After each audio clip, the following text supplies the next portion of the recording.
Runner runner ಹೋ ನಾನು runner runner runner ಹೋ ನಾನು ರನ್ನರ್. ಕೆಲವರು ಬದುಕಿದ್ದು ಸತ್ತಂಗಿರ್ತಾರೆ, ಕೆಲವರು ಸಾವನ್ನಲ್ಲೂ ಬದುಕನ್ನು ಕಾಣ್ತಾರೆ. ಅನ್ನೋದ್ರಲ್ಲಿ ಈ ಸಾವಲ್ಲಿ ಬದುಕನ್ನು ಕಾಣೋದು ಅನ್ನೋದು ಬಹಳ ಒಂದು ಅರ್ಥಗರ್ಭಿತವಾದ ವಿಷಯ. ಯಾಕೆಂದರೆ ಕಾರಂತಕ್ಕೆ ಸಾಯಬೇಕು ಅಂತ ಇಚ್ಛೆನೇ ಇರಲಿಲ್ಲ. ಅವರು ಅಲ್ಲಿ ಕೂಡ ಒಂದು ಎಕ್ಸ್ಪೆರಿಮೆಂಟ್ ಮಾಡ್ತಾನೆ ಇದ್ರು. ಯಾಕೆಂದರೆ ಸಾವು ಬಂದ್ಬಿಡುತ್ತೆ, ಬೇಗ ಸತ್ತೋಗ್ಬಿಟ್ರೆ ವಿಷಯ ಮುಗಿದೋಗ್ಬಿಡುತ್ತೆ. ಅದನ್ನೇ ಅವರು ಅದನ್ನು ಬದುಕು ಥರ ಕಂಡು ನಮಗೆಲ್ಲ ಒಂದು ಮಾರ್ಗದರ್ಶನವಾಗಿದ್ದರು. ಈಗ ನಮ್ಮ ಮುಂದೆ ಮಾತಾಡೋಕ್ಕೆ ಗಿರೀಶ್ ಕಾಸರವಳ್ಳಿ ಇದ್ದಾರೆ. ಸಿನಿಮಾದಲ್ಲಿ ಕಾರಂತ ಅಂತ ಜೊತೆಗೆ ಅವರ ಒಡನಾಟವನ್ನು ನಮ್ಮ ಜೊತೆಗೆ ಹಂಚ್ಕೋಬೇಕು ಅಂತ ಸಂದರ್ಭದಲ್ಲಿ ಕೇಳ್ತೀನಿ. ಸ್ವಾಗತ, ಸುಸ್ವಾಗತ ಗಿರೀಶ್ ಕಾಸರವಳ್ಳಿ.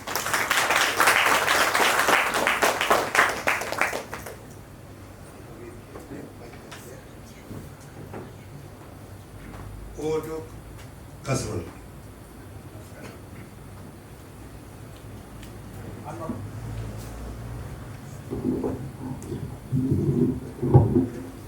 ನಮಸ್ಕಾರ. ಸಿನಿಮಾದಲ್ಲಿ ಕಾರಂತರು ಅಂತ ಅನ್ನೋ ವಿಷಯದ ಬಗ್ಗೆ ಮಾತನಾಡಿ ಅಂತ ನಾಗಭರಣವರು ಸೂಚಿಸಿದ್ದಾರೆ. ಅದರ ಪ್ರಕಾರ ನಾನು ಕಾರಂತರು ಮತ್ತು ಸಿನಿಮಾ ಅನ್ನೋದ್ರ ಬಗ್ಗೆ ಮಾತಾಡ್ತೇನೆ. ಕಾರಂತರ ಜೀವನದ ಎಷ್ಟೋ ಏಳು ಬೀಳುಗಳ ನಡುವೆ, ಇವರೆಷ್ಟೋ ಸಾಧನೆಗಳ ನಡುವೆ ಸಿನಿಮಾ ಕೂಡ ಒಂದು. ಆದರೆ ಅವರು ಬೇರೆ ಮಾಧ್ಯಮದಲ್ಲಿ ಸಾಧಿಸಿದ ಯಶಸ್ಸಿನ ಜೊತೆಗೆ ಸಿನಿಮಾ ಹೋಲಿಸಿ ನೋಡಿದರೆ ಸಂಖ್ಯೆಯಲ್ಲಿ ಬಹಳ ಕಮ್ಮಿ, ಆದರೆ ಗುಣಮಟ್ಟದಲ್ಲಿ ಬಹಳ ಹೆಚ್ಚಿನದಾಗಿತ್ತು ಅಂತ ನಾನು ನಂಬಿದೆ. ಮಾಡಿದ್ದು ಒಂದು ಕಥಾಚಿತ್ರ, ಸಂಪೂರ್ಣವಾಗಿ ಸ್ವತಂತ್ರವಾಗಿ ನಿರ್ದೇಶಿಸಿದ್ದು. 2 ಸಿನಿಮಾಕ್ಕೆ ಕಾರ್ನಾಟಕ ಜೊತೆಗೆ ಸಹ ನಿರ್ದೇಶನ, ಕೆಲವು ಸಾಕ್ಷ್ಯ ಚಿತ್ರಗಳು, ಕಿರುಚಿತ್ರಗಳು, 1-2-3 ಸಿನಿಮಾದಲ್ಲಿ ಅಭಿನಯ, ಅದೆಷ್ಟೋ ಸಿನಿಮಾಗಳಿಗೆ ಸಂಗೀತ. ಇದು ಅವರ ಒಟ್ಟು ಸಿನಿಮಾದಲ್ಲಿ ಅವರು ಮಾಡಿದ ಸಾಧನೆ.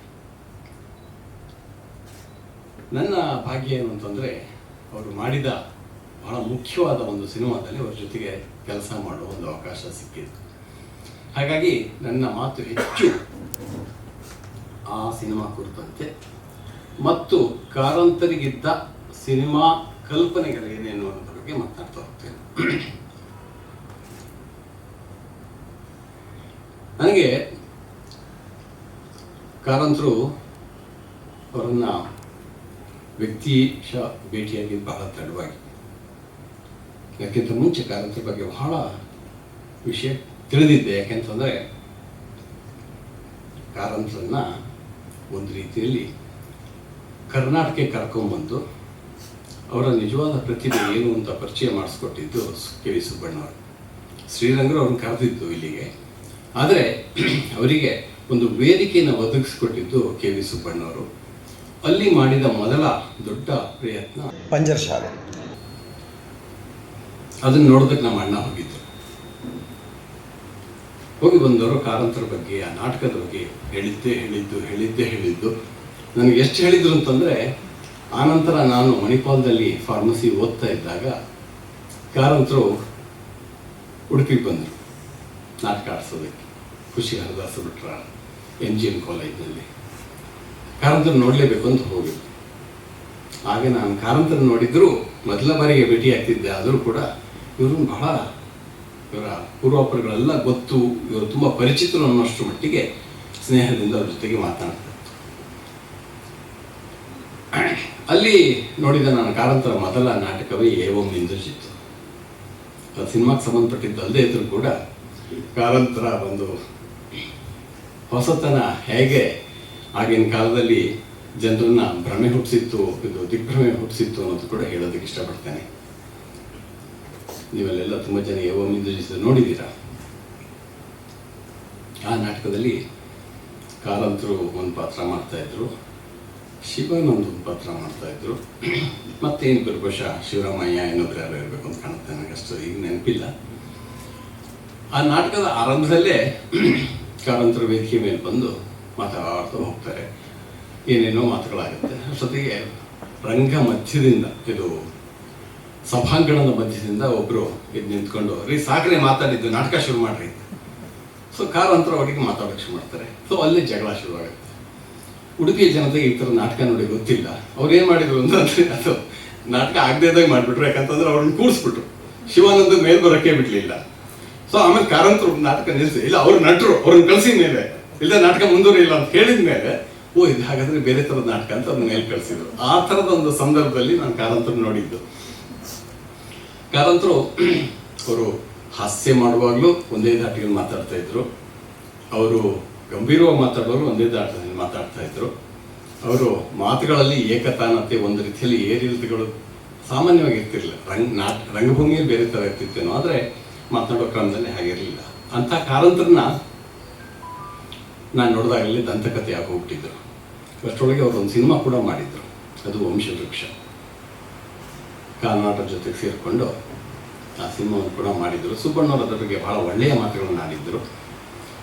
ಹಾಗಾಗಿ ನಾನು ಕಾರಂತರ ಜೊತೆಗೆ ಕೆಲವು ವಿಷಯವನ್ನು ಹಂಚ್ಕೋಬೇಕು ಅಂತ ಹೋದೆ. ಆದರೆ ಕಾರಂತರು ಅವಕಾಶ ಕೊಡಲಿಲ್ಲ. ಆಗ ಈ ಮಾತನಾಡದ ಕಾರಂತರ ಒಂದು ಕಲ್ಪನೆ ಕೂಡ ಬಂತು ನನಗೆ. ಇವರು ಭಾಳ ಫ್ರೆಂಡ್ಲಿಯಾಗಿ ಇರೋದಿಲ್ಲ, ಸ್ವಲ್ಪ ದೂರ ಇಟ್ಕೊಳ್ತಾರೆ, ಹತ್ತಿರಕ್ಕೆ ಬಿಟ್ಕೊಳ್ಳೋದ ಕಾರಂತರು ಅಂತ ಅಂದ್ಕೊಂಡೆ. ಅದಾದ್ಮೇಲೆ ಕಾರಂತರ ನಾನು ಮೀಟ್ ಮಾಡಲೇ ಇಲ್ಲ. ನಾನು ಪೂನಾ ಇನ್ಸ್ಟಿಟ್ಯೂಟ್ನಲ್ಲಿ ಫೈನಲ್ ಇಯರ್ ಡೈರೆಕ್ಷನ್ ಕಲಿತಿರುವಾಗ ಒಂದು ದಿನ ಕೆ ವಿ ಸುಬ್ಬಣ್ಣವ್ರಿಗೆ ನನ್ನ ಕಾಗದ ಬಂತು. ಕೆ ವಿ ಸುಬ್ಬಣ್ಣವ್ರು ನನ್ನ ಚಿಕ್ಕಪ್ಪ, ಹಾಗಾಗಿ ಅವರಿಂದ ಒಂದು ಕಾಗದ ಬಂತು. ಬಿ ವಿ ಕಾರಂತರು ಸಿನಿಮಾ ಮಾಡೋಕ್ಕೆ ಹೊರಟಿದ್ದಾರೆ, ಯಾವ ಕಾರಣಕ್ಕೂ ಆ ಸಿನಿಮಾ ಕೆಡಬಾರದು, ಅವರಿಗೊಬ್ಬರು ಸಮರ್ಥ ಸಹ ನಿರ್ದೇಶಕರು ಬೇಕು ಅಂತ ಹೇಳ್ತಿದ್ದಾರೆ. ಆಗ ತಕ್ಷಣ ಹೊಡೆದಿದ್ದು ನಿನಗೆ, ನಿನ್ನ ಹೆಸರು, ನೀನು ಅವ್ರನ್ನ ಹೋಗಿ ಸಹ ನಿರ್ದೇಶಕನಾಗಿ ಕೆಲಸ ಮಾಡಬೇಕು ಅಂತ. ಆಗುತ್ತಾ ಆಗಲ್ವ ಅಂತ ಯಾರೂ ಕೇಳಲೇ ಇಲ್ಲ. ಯಾಕೆಂತಂದರೆ ನಮ್ಮ ಪುಣೆ ಇನ್ಸ್ಟಿಟ್ಯೂಟಲ್ಲಿ ಒಂದು ನಿಯಮ ಇದೆ. ಅದೇನಂತಂದರೆ ಆ 3 ವರ್ಷದಲ್ಲಿ, ತರಬೇತಿಯ 3 ವರ್ಷದಲ್ಲಿ ಯಾರೂ ಹೊರಗೆ ಹೋಗಿ ಕೆಲಸ ಮಾಡುವ ಹಾಗಿಲ್ಲ. ಆದರೆ ಈ ಆಫರ್ ಇದಿಲ್ಲ, ಇದನ್ನು ರಿಜೆಕ್ಟ್ ಮಾಡೋಕ್ಕೆ ನನಗೆ ಆಗಲಿಲ್ಲ. ನಾನು ಯೋಚನೆ ಮಾಡಿದ್ರೆ ಇದು ಮಾಡೇ ಮಾಡಬೇಕು, ಅಟ್ ಎನಿ ಕಾಸ್ಟ್ ನಾನು ಈ ಸಿನಿಮಾ ಬಿಡಬಾರ್ದು. ಈ 2 ಕಾರಣಕ್ಕೆ. ಒಂದು, ಬಿ ವಿ ಕಾರಂತರ ಜೊತೆಗೆ ಕೆಲಸ ಮಾಡುವ ಅವಕಾಶ ಸಿಕ್ಕಿದ್ದಕ್ಕಾಗಿ. ಎರಡನೇದು, ನಾನು ಬಹಳ ಮೆಚ್ಚುವ ಕಾದಂಬರಿ ಚೋಮುಂದಿನಿಗೂ ಆಗಿತ್ತು. ನಾನು ಅದನ್ನು ಸಿನಿಮಾ ಮಾಡಬೇಕು ಅಂತ ಪ್ಲ್ಯಾನ್ ಮಾಡ್ತಾ ಇದ್ದೆ. ಆದರೆ ಕಾರಂತರು ಅದನ್ನು ಮಾಡ್ತೀನಿ ಅಂದಾಗ ಏಕಕಾಲಕ್ಕೆ ದುಃಖವೂ ಆಯಿತು, ಸಂತೋಷವೂ ಆಯಿತು. ದುಃಖ ಯಾಕಾಯಿತು ಅಂತಂದ್ರೆ ನಾನು ಕೈ ತಪ್ಪು ಹೋಯ್ತಲ್ಲ ಈ ಕೃತಿ ಅಂತ. ಸಂತೋಷ ಯಾಕಾಯಿತು ಅಂತಂದರೆ ಬಿ ವಿ ಕಾರಂತರ ಜೊತೆ ಕೆಲಸ ಮಾಡೋಕ್ಕೆ ಅವಕಾಶ ಇದೆಯಲ್ಲ ಅಂತ. ಆಗ ಗಿರೀಶ್ ಕಾರ್ನಾಡ್ರು ನಿರ್ದೇಶಕರಾಗಿದ್ದರು, ಸಂಸ್ಥೆಯ ನಿರ್ದೇಶಕರಾಗಿದ್ದರು. ಒಂದು ಸಂಜೆ ನಾನು ಕ್ಯಾಂಟೀನಿಂದ ಹೊರಗೆ ಬರ್ತೀನಿ, ಕಾರ್ನಾಡ್ ಕರೆದ್ರು, ಗಿರೀಶ್ ಬನ್ನಿ ಇಲ್ಲಿ. ಹೋದೆ, ನೋಡಿದವ್ರ ಜೊತೆ ಕಾರಂತರು ಕರೆದ್ರು. ಸುಬ್ಬಣ್ಣ ಕಾಗದ ಬರ್ತಿದ್ದೀರಾ? ಬರ್ತಿದ್ದಾರೆ, ಸಿಕ್ಕಿದೆ. ಮಾಡ್ತೀರಾ ಮಾಡಲಿಲ್ವಾ ಕೇಳಲೇ ಇಲ್ಲ. ತಕ್ಷಣ ಕೈಯಲ್ಲಿದ್ದ ಸ್ಕ್ರಿಪ್ಟ್ ಕೊಟ್ಟು, ಇದನ್ನು ಓದಿ, ನಾಳೆ ಬೆಳಗ್ಗೆ ಬನ್ನಿ ಅಂತ. ನಾನು ತಗೊಂಡು ಹೋಗಿ ಓದಿದೆ. ರಾತ್ರಿ ಇಡೀ ಕೂತು ಓದಿದೆ. ಶಿವರಾಮ್ ಕಾರಂತರ ಸ್ಕ್ರಿಪ್ಟ್ ಬರ್ತಿದ್ದು ಭಾಳ ಅತ್ಯದ್ಭುತವಾಗಿ ಇತ್ತು ಕಥೆ, ಚಿತ್ರಕಥೆ. ಮನೆ ಸಹ ಹೋದೆ. ಕಾರಂತರೆ ಕತೆ ಭಾಳ ಚೆನ್ನಾಗಿದೆ, ಚಿತ್ರಕಥೆ ಭಾಳ ಚೆನ್ನಾಗಿದೆ, ಭಾಳ ನ್ಯೂ ರಿಯಲಿಸ್ಟಿಕ್ ಆಗಿದೆ. ಈಗ ನ್ಯೂ ರಿಯಲಿಸಮಿಂದ ನಾವು ಮುಂದೆ ದಾಟಿದ್ದೀವಿ. ನ್ಯೂ ರಿಯಲಿಸ್ಟಿಕ್ ಆಗಿದೆ. ನ್ಯೂ ರಿಯಲಿಸ್ಟಿಕ್ ಆಗಿದೆ ಒಳ್ಳೇದ ಕೆಟ್ಟದ್ದ ಹೇಳ್ಬಿಡಿ, ನಂಗೆ ಅವೆಲ್ಲ ಅರ್ಥ ಆಗಲ್ಲ. ಅಲ್ಲ, ಒಳ್ಳೇದು ಕೆಟ್ಟದ್ದು ಅಲ್ಲ, ಶೈಲಿಯ ದೃಷ್ಟಿಯಿಂದ ಈಗ ನ್ಯೂ ರಿಯಲಿಸಮು ಸ್ವಲ್ಪ ಹಳೆಯ ಪಂಥ, ಹೊಸ ಪಂಥದಲ್ಲಿ ಆಗೋದ್ರಲ್ಲಿ ಇದ್ದೀವಿ. ಅದೆಲ್ಲ ಗೊತ್ತಿಲ್ಲ. ಒಳ್ಳೆ ಸಿನಿಮಾ ಆಗುತ್ತಾ ಅಷ್ಟೇ ಹೇಳಿ. ನಾನು ಅದು ನನಗೆ ಗೊತ್ತಿಲ್ಲ, ನಿಮಗಿರೋಷ್ಟು ಅನುಭವ ನನಗಿಲ್ಲ. ಸರಿ ಬನ್ನಿ ಹಾಗಾದರೆ. ಸೊ ಆ ಥರ ಎಲ್ಲವೂ ಒಂದು ರೀತಿಯಲ್ಲಿ ಪೂರ್ವ ನಿರ್ಧರಿತ ಅನ್ನೋ ಥರದಲ್ಲಿ ಅವರು ಹೇಳ್ತಾ ಹೋದರು. ಆದರೆ ನನಗೆ ಇನ್ಸ್ಟಿಟ್ಯೂಟಿಂದ ಪರ್ಮಿಷನ್ ಸಿಕ್ಕಲೇ ಇಲ್ಲ, ಅವ್ರು ಕೊಡಲ್ಲ ಅಂತ. ನಾನೇನು ಮಾಡಲಿ, ನನಗೆ ಇದು ಕೈ ಬಿಡೋಕ್ಕೆ ಆಸೆ ಇಲ್ಲ. ನಮ್ಮ ನಿರ್ದೇಶನ ವಿಭಾಗದ ಹೆಡ್ ಆಫ್ ದ ಡಿಪಾರ್ಟ್ಮೆಂಟ್ ಇದ್ದರು, ಧೀರೇಶ್ ಘೋಷ್ ಅಂತ. ಅವ್ರ ಹತ್ರ ಕೇಳಿದೆ, ಈ ಥರ ಆಗಿದೆ. ಸುತ್ತಿಗಾಲಿ ಕಾರಣವಂತರು ಮತ್ತು ಕಾರ್ನಾಡರು ಭಾಳ ದೊಡ್ಡ ಹೆಸರು ಫಿಲ್ಮಲ್ಲಿ ಕೂಡ. ಒಂದು ಕ್ಷಣ ಯೋಚನೆ ಮಾಡಿ, ಇಂದ ಫೈನಲ್ ಇಯರಲ್ಲಿ ನಾವು 2 ಸಿನಿಮಾ ಮಾಡಬೇಕಾಗಿರುತ್ತೆ. ಅದರಲ್ಲಿ ಫಸ್ಟ್ ಹಾಫಲ್ಲಿ ಒಂದು ಸಿನಿಮಾ, ಸೆಕೆಂಡ್ ಹಾಫಲ್ಲಿ ಇನ್ನೊಂದು ಸಿನಿಮಾ. ಫಸ್ಟ್ ಹಾಫಿನ ಸಿನಿಮಾ ಮಾಡಿದ್ಯಾ ಕೇಳಿ, ನಾನು ಹೇಳಿದೆಲ್ಲ ಮಾಡಿ ಮುಗಿಸಿ ಕೊಟ್ಟು ಆಗಿದೆ. ನೆಕ್ಸ್ಟ್ ಆಫ್ ಇನ್ ಸಿನಿಮಾ ಬರೋದು ಸೆಪ್ಟೆಂಬರ್ ಅಲ್ಲ ಮಾರ್ಚ್, ಶೂಟಿಂಗ್ ಶುರು ಆಗೋದು September. So what are your plans ಹೇಳಿದ್ರು. ಮುಂದೆ ಎಲ್ಲಿ ಬಾಂಬೆಗೆ ಹೋಗಬೇಕು ಅಂತಿದೆಯಾ, ಕಲ್ಕಟ್ಟಕ್ಕೆ ಹೋಗಬೇಕು ಅಂತ ಹೇಳಿದೆ. ಇಲ್ಲ, I want to go back to Bangalore ಅಂತ ಒಂದು ತಕ್ಷಣ ಯೋಚನೆ ಮಾಡಿ, in that case go back, go and assist him ಅಂದರು. ಅಷ್ಟು ಹೇಳಿದ್ದೆ ತಡ, ಅದೇ ಸಂಜೆ ನಾನು ಗಂಟು ಮೂಟೆ ಕಟ್ಟಿ ಹೊಟ್ಟೆ ಬಿಟ್ಟು ಬಂದು ಕಾರಂತರ ಜೊತೆಗೆ ಕೆಲಸ ಮಾಡೋಕ್ಕೆ ಶುರು ಮಾಡಿ. ಕಾರಂತರ ಜೊತೆಗೆ ಚೌಮನದುಡಿ ಮಾಡಿದ್ದೊಂದು ದೊಡ್ಡ ಅನುಭವ. ಯಾಕೆ ಅನುಭವ ಅಂತ ಹೇಳ್ತೀನಿ ಅಂತ, ಕೆಲವು ಸಣ್ಣ ಸಣ್ಣ ಉಪಕಥೆಗಳ ಮೂಲಕ ಕಾರಂತರ ಅಪ್ರೋಚ್ ಟು ಸಿನಿಮಾ, ಕಾರಂತರ ಅಪ್ರೋಚ್ ಟು ಆರ್ಟ್ ಮತ್ತು ಕಾರಂತರ the way how Karanth looked at life ಅನ್ನೋದನ್ನು ಹೇಳೋದಕ್ಕೆ ಶುರು. ಮುದ್ದುಸುಗೊಂಡ್ರು ನಿರ್ಮಾಪಕರು ಉಡುಪಿಯ ಒಂದು ಲಾಡ್ಜಿನಲ್ಲಿ, ಅವ್ರದ್ದೇ ಲಾಡ್ಜು, ಎಲ್ಲರನ್ನು ಉಳಿಸಿದ್ರು. ನಾನು ಅಲ್ಲೋ ಕಾರಂತ ಸೇರಿಕೊಂಡೆ. ಭಾಳ ಸಂತೋಷ ಆಯಿತು ಅವ್ರಿಗೆ ಬಂದದ್ದು. ಅವ್ರಿಗೆ ಗೊತ್ತಿತ್ತು ಎಲ್ಲ ಸಮಸ್ಯೆ ಆಗ್ತದೆ ಇನ್ಸ್ಟಿಟ್ಯೂಟ್ನಲ್ಲಿ, ಆದರೂ ಅದನ್ನು ಧಿಕ್ಕರಿಸಿ ಬಂದು ಅನ್ನೋ ಕಾರಣಕ್ಕೆ ಭಾಳ ಸಂತೋಷ ಆಯಿತು. ನಮ್ಮನ್ನೆಲ್ಲ ಕರ್ಕೊಂಡು ಮಂಗಳೂರಿಗೆ ಹೊರಟು. ಮಂಗಳೂರಿಗೆ ಹೊರಡುವಾಗ ಒಂದು ಸಣ್ಣ ಘಟನೆ ನಡೀತು, ಅದನ್ನು ಆಮೇಲೆ ಹೇಳ್ತೇನೆ ಕೊನೆಯಲ್ಲಿ. ಕಾರಂತರು ಚೌಮನದುಡಿಯನ್ನು ಕಲ್ಪಿಸ್ಕೊಂಡ ರೀತಿ ಇದೆಯಲ್ಲ, ಅದು ಬಹಳ ವಿಶಿಷ್ಟವಾಗಿತ್ತು. ಅದರ ಮಹತ್ವ ಅವಾಗ ನನಗೆ ಗೊತ್ತಾಗಿರಲಿಲ್ಲ. ಯಾಕೆಂತಂದರೆ ಅಲ್ಲಿಯ ತನಕ ನಮಗೆಲ್ಲ ಈ ಪಾಪ್ಯುಲರ್ ಸಿನಿಮಾದ ಇಡಿಎಮ್ಮಲ್ಲೇ ಸಿನಿಮಾವನ್ನು ನೋಡಿ ನೋಡಿ ಗೊತ್ತಿದ್ದಿತ್ತು. ಅದಾದಮೇಲೆ ಸಂಸ್ಕಾರ ಬಂದಾಗ, ವಂಶವೃಕ್ಷ ಬಂದಾಗ, ಕಾಡು ಬಂದಾಗ ಸ್ವಲ್ಪ ಮಟ್ಟಿಗೆ ಕನ್ನಡಿಗರ ಗ್ರಹಿಕೆ ಬದಲಾಗಿತ್ತು. ಆದರೆ ನಾವು ಫಿಲ್ಮ್ ಇನ್ಸ್ಟಿಟ್ಯೂಟ್ ಅದೇ ಥರದ ಸಿನಿಮಾ ನೋಡಿದ್ರಿಂದ ನಮಗೆ ಸಿನಿಮಾ ಕಟ್ಟುವ, ಈ ರೀತಿಯ ಸಿನಿಮಾ ಕಟ್ಟುವ ಕಲೆ ಹೇಗೆ ಅನ್ನೋದು ಗೊತ್ತಿತ್ತು. ಸೊ ಕಾರಂತರ ವಾಸುದೇವರಾಯನ ಪರಿಚಯಿಸಿದ್ರು. ನಾನು ಒಬ್ಬರಿಬ್ಬರು ನಟರನ್ನ ಸಜೆಸ್ಟ್ ಮಾಡಿದ್ದೆ, ಅವ್ರು ಯಾಕೆ ಆಗಬಾರ್ದು, ಇವ್ರು ಯಾಕೆ ಆಗಬಾರ್ದು ಅಂತ. ಕಾರಂತರಿಗೆ ಸಮಾಧಾನ ಆಗಿರಲಿಲ್ಲ. ವಾಸುದೇವರಾಯನ ನೋಡಿದಾಗ ನನಗೆ ಗೊತ್ತಾಯಿತು ಕಾರಂತರ ಕಲ್ಪನೆ ಎಷ್ಟು ಸಮರ್ಥವಾಗಿತ್ತು ಅಂತ. ಎಲ್ಲ ರೀತಿಯಲ್ಲೂ ವಾಸುದೇವರಾಯರು ಚೌಮನೆ ಅಷ್ಟು ಚೆನ್ನಾಗಿತ್ತು. ನಾನು ಉಡುಪಿಗೆ ಹೋಗ್ತಿದ್ದಾಗೆ ವಾಸುದೇವರಾಯರು ಎಲ್ಲಿದ್ದಾರೆ ಕೇಳಿದ. ಶಬ್ದ ಕೇಳ್ತಿಲ್ವಾ ಅಂತ. ಏನು ಶಬ್ದ? ಒಂದು ದುಡಿ ಬಾರಿಸ್ತಾ ಇದ್ದಾರೆ. ಅವರಿಗೆ ಮೊದಲು 1 ವಾರ ಅಷ್ಟೇ ಕೆಲಸ, ಏನಂತಂದರೆ ದುಡಿ ಬಾರಿಸೋದು. ಅವರು ಪಾಪ ಅಷ್ಟೇ ನಿಷ್ಠೆಯಿಂದ ಬೆಳಗ್ಗೆ ಎದ್ದು ಕೂತ್ಕೊಂಡು ದುಡಿ ಬಾರಿಸೋಕೆ ಕೂತ್ರೆ ಸಂಜೆ ಕೈ ಸೋತು ಬರುವವರೆಗೂ ದುಡಿ ಬಾರಿಸ್ತಾ ಇದ್ರು. ಆ ರೀತಿಯಲ್ಲಿ ನಟ ಅದನ್ನು ಪರಕೀಯ ಮಾಡ್ಕೋಬಾರ್ದು, ತನ್ನೊಳಗೆ ಆ ಇನ್ಸ್ಟ್ರೂಮೆಂಟ್ ತಗೋಬೇಕು ಅನ್ನೋದು ಇತ್ತು. ಅಷ್ಟೇ ಚೆನ್ನಾಗಿ ಟ್ರೈನಿಂಗ್ ಕೊಡ್ತಾ ಹೋದರು. ಆನಂತರ ಬೆಳ್ಳಿ ಪತ್ರ ಮಾಡೋದು ಯಾರು, ಅವಳು ಇಲ್ಲಿಲ್ಲ ಅಂದರು. ಎಲ್ಲಿದ್ದಾರೆ? ಅವರು ಶೂಟಿಂಗ್ ಮಾಡ್ತಾ ಇದ್ದೀವಲ್ಲ, ಅಲ್ಲೊಂದು ಮನೆಯಲ್ಲಿ ಭಟ್ರಿದ್ದರು, ಆ ಭಟ್ರಮಲ್ಲಿ ಇದ್ದಾರೆ. ಸರ್ ಇಲ್ಲಿಗೆ ಹೋದು. ಚೆನಿಯ ಗುರುವ, ಚೆನಿಯ ಜೈ ಮಾಡಿದ್ರು, ಗುರುವ ಇವ್ರು ಮಾಡಿದ್ರು. ಭಟ್ರ ಮನೆಗೆ ಹೋದು. ಎಲ್ಲಿ ಬೆಳ್ಳಿ ಕೇಳಿದೆ. ಬೆಳ್ಳಿ ಅಲ್ಲಿದ್ದಾರಲ್ಲ ಅಂತ ನೋಡಿದರೆ ಕೊಟ್ಟಿಗೆ ಗೊಬ್ಬರ ತೆಗಿತಾರೆ ಹೆಂಗಸರು, ಅದರಲ್ಲಿ ಒಬ್ಬರು 14 ಉಂಟ. ನನಗದು ಭಾಳ ಆಶ್ಚರ್ಯ ಅನ್ನಿಸ್ತು. ಯಾಕೆಂತಂದರೆ ನೀನು 14 ಉಂಟ ಹೋಗಿ ಬೆಳ್ಳಿ ಆಗಬೇಕಾದ್ರೆ ಆ ಮನೆ ಕೆಲಸವನ್ನು, ಸಗಣಿ ಎತ್ತೋದನ್ನು, ಹೊಲ ಕೆಲಸವನ್ನೆಲ್ಲ ಮಾಡಬೇಕು ಅಂತೇಳಿ 1 ವಾರ ಅವರಿಗೆ ಕೆಲಸ ಕೊಟ್ಟಿದ್ರು. ನಂಗೆ ಭಾಳ ಸೋಜಿಗಾದು ಅಂತ ಅನ್ನಿಸ್ತು. ಯಾಕೆಂತಂದರೆ ಮೆಥಡ್ ಆ್ಯಕ್ಟಿಂಗನ್ನು ವಿರೋಧಿಸಿದ್ದಂಥ ಕಾರಂತರು ಸಿನಿಮಾಕ್ಕೆ ಬಂದಾಗ ಮೆಥಡ್ ಆಗಿ ಗಂಟು ಬಿದ್ದರಲ್ಲ, ಅದು ನನಗೆ ಬಹಳ ಆಶ್ಚರ್ಯ ಅನ್ನಿಸ್ತು.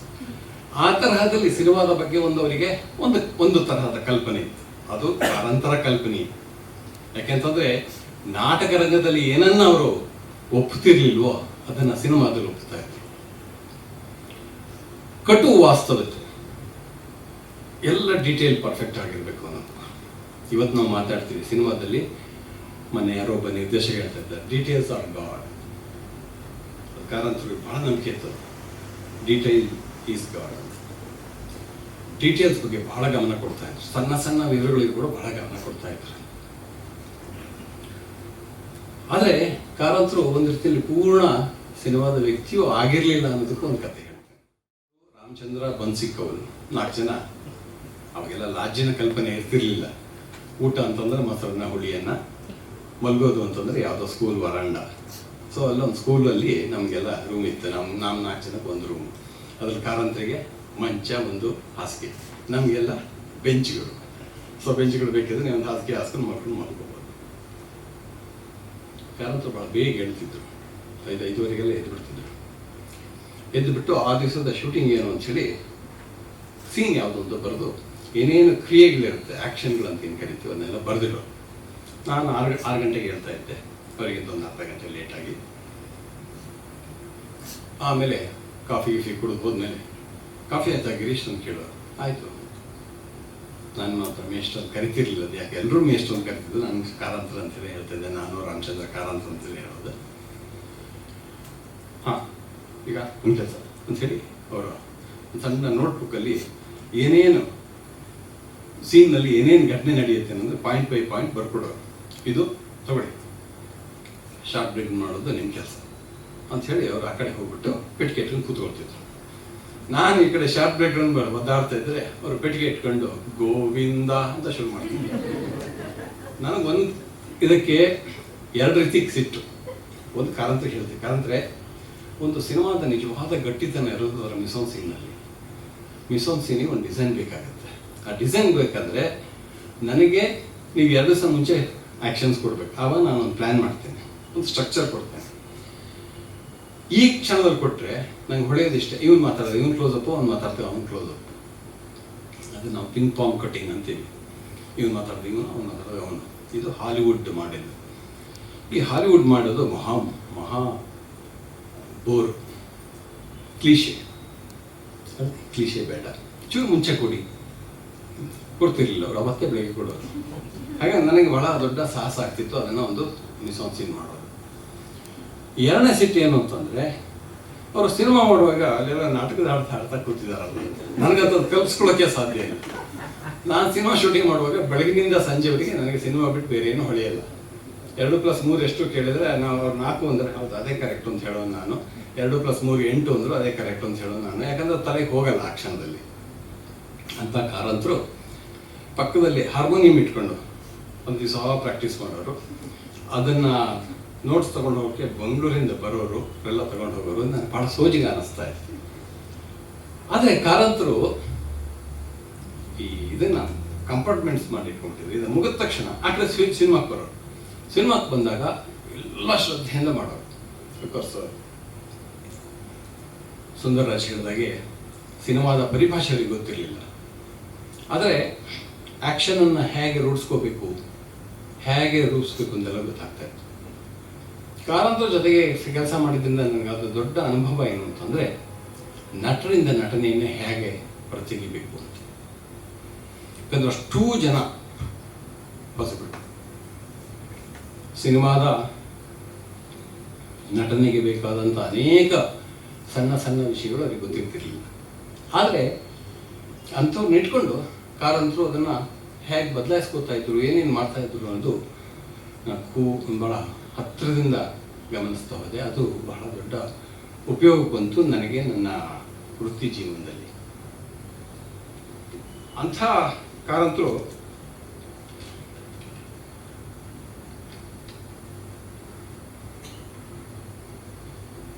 ಅವರಿಗೊಂದ್ಸಲ ಮಾತಾಡ್ತಾ ಇದ್ದ ಕೇಳಿದೆ, ನಿಮ್ಮ ಮೆಚ್ಚಿನ ಸಿನಿಮಾ ಯಾವುದು? ಸಮರ್ ಆಫ್ 42 ಬಹಳ ಅದ್ಭುತವಾದ ಸಿನಿಮಾ. ನನ್ನ ಉತ್ಸಾಹ ಎಲ್ಲ ಒಂದ್ಸಲ ಜರ ತಿಳಿದು, ನಮ್ಮ ಇನ್ಸ್ಟಿಟ್ಯೂಟ್ನಲ್ಲಿ ಸಮರ್ ಆಫ್ 42 ಒಂದು ಆರ್ಡರಿ ಸಿನಿಮಾ ಅಂತ ನಾವು ಕನ್ಸಿಡರ್, ಅದಕ್ಕೊಂದು ಬೆಲೆಯೇ ಕೊಡ್ತಿರ್ಲಿಲ್ಲ. ಇವ್ರು ಯಾಕೆ ಸಮರ್ ಆಫ್ 42 ಅಂದರು ಅಂತ ಆಮೇಲೆ ಹೀಗೆ ಮಾತಾಡ್ತಾ ಹೋದಾಗ, ಜಗತ್ತಿನ ಯಾವುದೇ ಮಹತ್ವದ ಸಿನಿಮಾಗಳನ್ನು ನಾವು ನೋಡಿರಲಿಲ್ಲ. ಇವತ್ತೇನಾದ್ರು ಚೋಮನ್ ಜುಡಿ ಒಳ್ಳೇದಾದರೆ ಅದಕ್ಕೆ ಯಾರ್ಯಾರೋ ಎಲ್ಲೆಲ್ಲೋ ಅದರ ರೂಟ್ಗಳನ್ನು ಹುಡ್ಕೊಂಡು ಹೊಡ್ತಾರೆ. ಮೂಲಕ ಮಾಸ್ಟರ್ ನಾವು ತುಂಬ ಜನ ಇದೆ, ಮೂಲ ಹುಡುಕೋದು.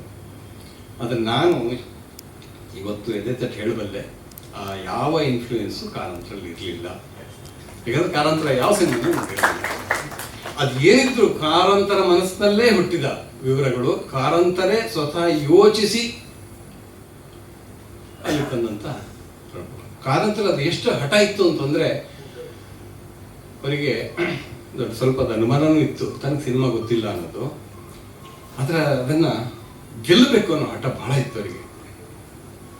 ಒಂದು ದೃಶ್ಯ ಇದೆ ಸಿನಿಮಾದಲ್ಲಿ. ಅವರು ಪ್ರತಿ ಸಲ ಶಾರ್ಟ್ ಆದ ತಕ್ಷಣ ಒಂದು ಕಡೆ ನನ್ನ ಕಡೆ ನೋಡೋರು, ನಾನು ಅದನ್ನು ಗಮನಿಸಿರ್ಲಿಲ್ಲ. ರಾಮಚಂದ್ರ ಹೇಳಿದರು, ಅವ್ರು ಶಾರ್ಟ್ ಆದ ತಕ್ಷಣ ನಿಮ್ಮ ಕಡೆ ನೋಡ್ತಾರೆ, ನೋಟಿಸ್ ಮಾಡಿದ್ದೀರಾ? ಹೌದಾ, ನಾನು ನೋಟಿಸ್ ಮಾಡಿಲ್ಲ ಅಂತ. ನಿಮ್ಮ ಮುಖದ ಎಕ್ಸ್ಪ್ರೆಷನ್ ನೋಡಿ ಆಮೇಲೆ ಅದರೊಂದು ದೃಶ್ಯ ಇದೆ. ಬೆಳ್ಳಿಯನ್ನ ಚೋಮನ್ ಸಿಟ್ಟು ಬರುತ್ತೆ, ಬೆಳ್ಳಿ ಏನವ್ರ ಹೆಸರು ಇವ್ರ ಜೊತೆಗೆ ಮನ್ವೇಲ ಜೊತೆಗೆ ಇದ್ದ ಅಂತ ಗೊತ್ತಾಗಿ ಹೊಡೆದು ಓಡಿಸ್ತಾರೆ. ಆ ನಂತರ ಬೆಳ್ಳಿಯನ್ನ ದರ ಎಳ್ಕೊಂಡೋಗಿ ಹೊರಗೆ ಮನೆಯಿಂದ ಹೊರಗೆ ಹಾಕ್ತಾರೆ. ಬಹಳ ಒಳ್ಳೆಯ ದೃಶ್ಯ ಅದು, ಬಹಳ ನಾಟಕೀಯವಾಗಿ ಬಹಳ ಗಟ್ಟಿಯಾದ ದೃಶ್ಯ. ಅವತ್ತು ತುಂಬ ಜನ ಬಂದಿದ್ರು ಶೂಟಿಂಗ್ ನೋಡೋದಕ್ಕೆ. ವಾಸುದೇವರಾಯರು ಬಹಳ ಅದ್ಭುತವಾಗಿ ಜುಟ್ಟು ಹಿಡಿದು ಹಿಂಗೆ ಎಳ್ಕೊಂಡು ಬಂದರು. ಮನೆಯಿಂದ ಎಳ್ಕೊಂಡು ಹೋಗಿ ಅಂಗಳ ದಾಟಿ ದೂರದಲ್ಲಿ ಹಾಕಿ ಅವಳನ್ನು ತಳ್ಳಿ ಆಮೇಲೆ ಒಂದಷ್ಟು ಮರಣ ಅಂತ ಹೇಳಿದ್ರು. ಅವ್ರ ತಲೆ ಮೇಲೆ 3 ಸಲ ಸುರಿದು ಈ ಕಡೆ ಬಂದು ಜನ ಎಲ್ಲ ಚಪ್ಪಾಳೆ ತಪ್ಪಿಟ್ರು. ಬಹಳ ಖುಷಿ ಆಯಿತು. ಕಾರತ್ತು ನನ್ನ ಕಡೆ ನೋಡಿದರು, ನನಗೆ ಗೊತ್ತಿಲ್ಲ ನನ್ನ ಕಡೆ ನೋಡ್ತಾರೆ ಅಂತ. ನಾನಂತ ರಿಯಾಕ್ಷನ್ ಇರಲಿಲ್ಲ, ಸುಮ್ಮನೆ ಕೂತಿದ್ದೆ. ಆಮೇಲೆ ಬಂದರು, ನೀವೇನು ರಿಯಾಕ್ಟೇ ಮಾಡಲಿಲ್ಲ ಕೇಳಿ. ಅಲ್ಲ ತುಂಬ ಜನ ಚೆನ್ನಾಗಿದೆ ಅಂತ ಚಪ್ಪಾಳೆ ಹಿಡಿದ್ರು. ಅಲ್ಲ ಅದಲ್ಲ, ನೀವೇನು ಹೇಳಿದ್ರಿ? ನನಗೆ ಇಷ್ಟ ಆಗಲಿಲ್ಲ. ಯಾಕೆ ಇಷ್ಟ ಆಗಲಿಲ್ಲ ಹೇಳಿ? ಕಾರಣ ತಪ್ಪು ತಿಳ್ಕೊಬೇಡಿ, ಪತೆ ಪಾಂಚೇರಿಯಲ್ಲಿ ಸರ್ವಜಯ ದುರ್ಗಳನ್ನು ಹಿಂಗೆ ಹೇಳ್ಕೊಂಡು ಹೋಗ್ತಾಳೆ.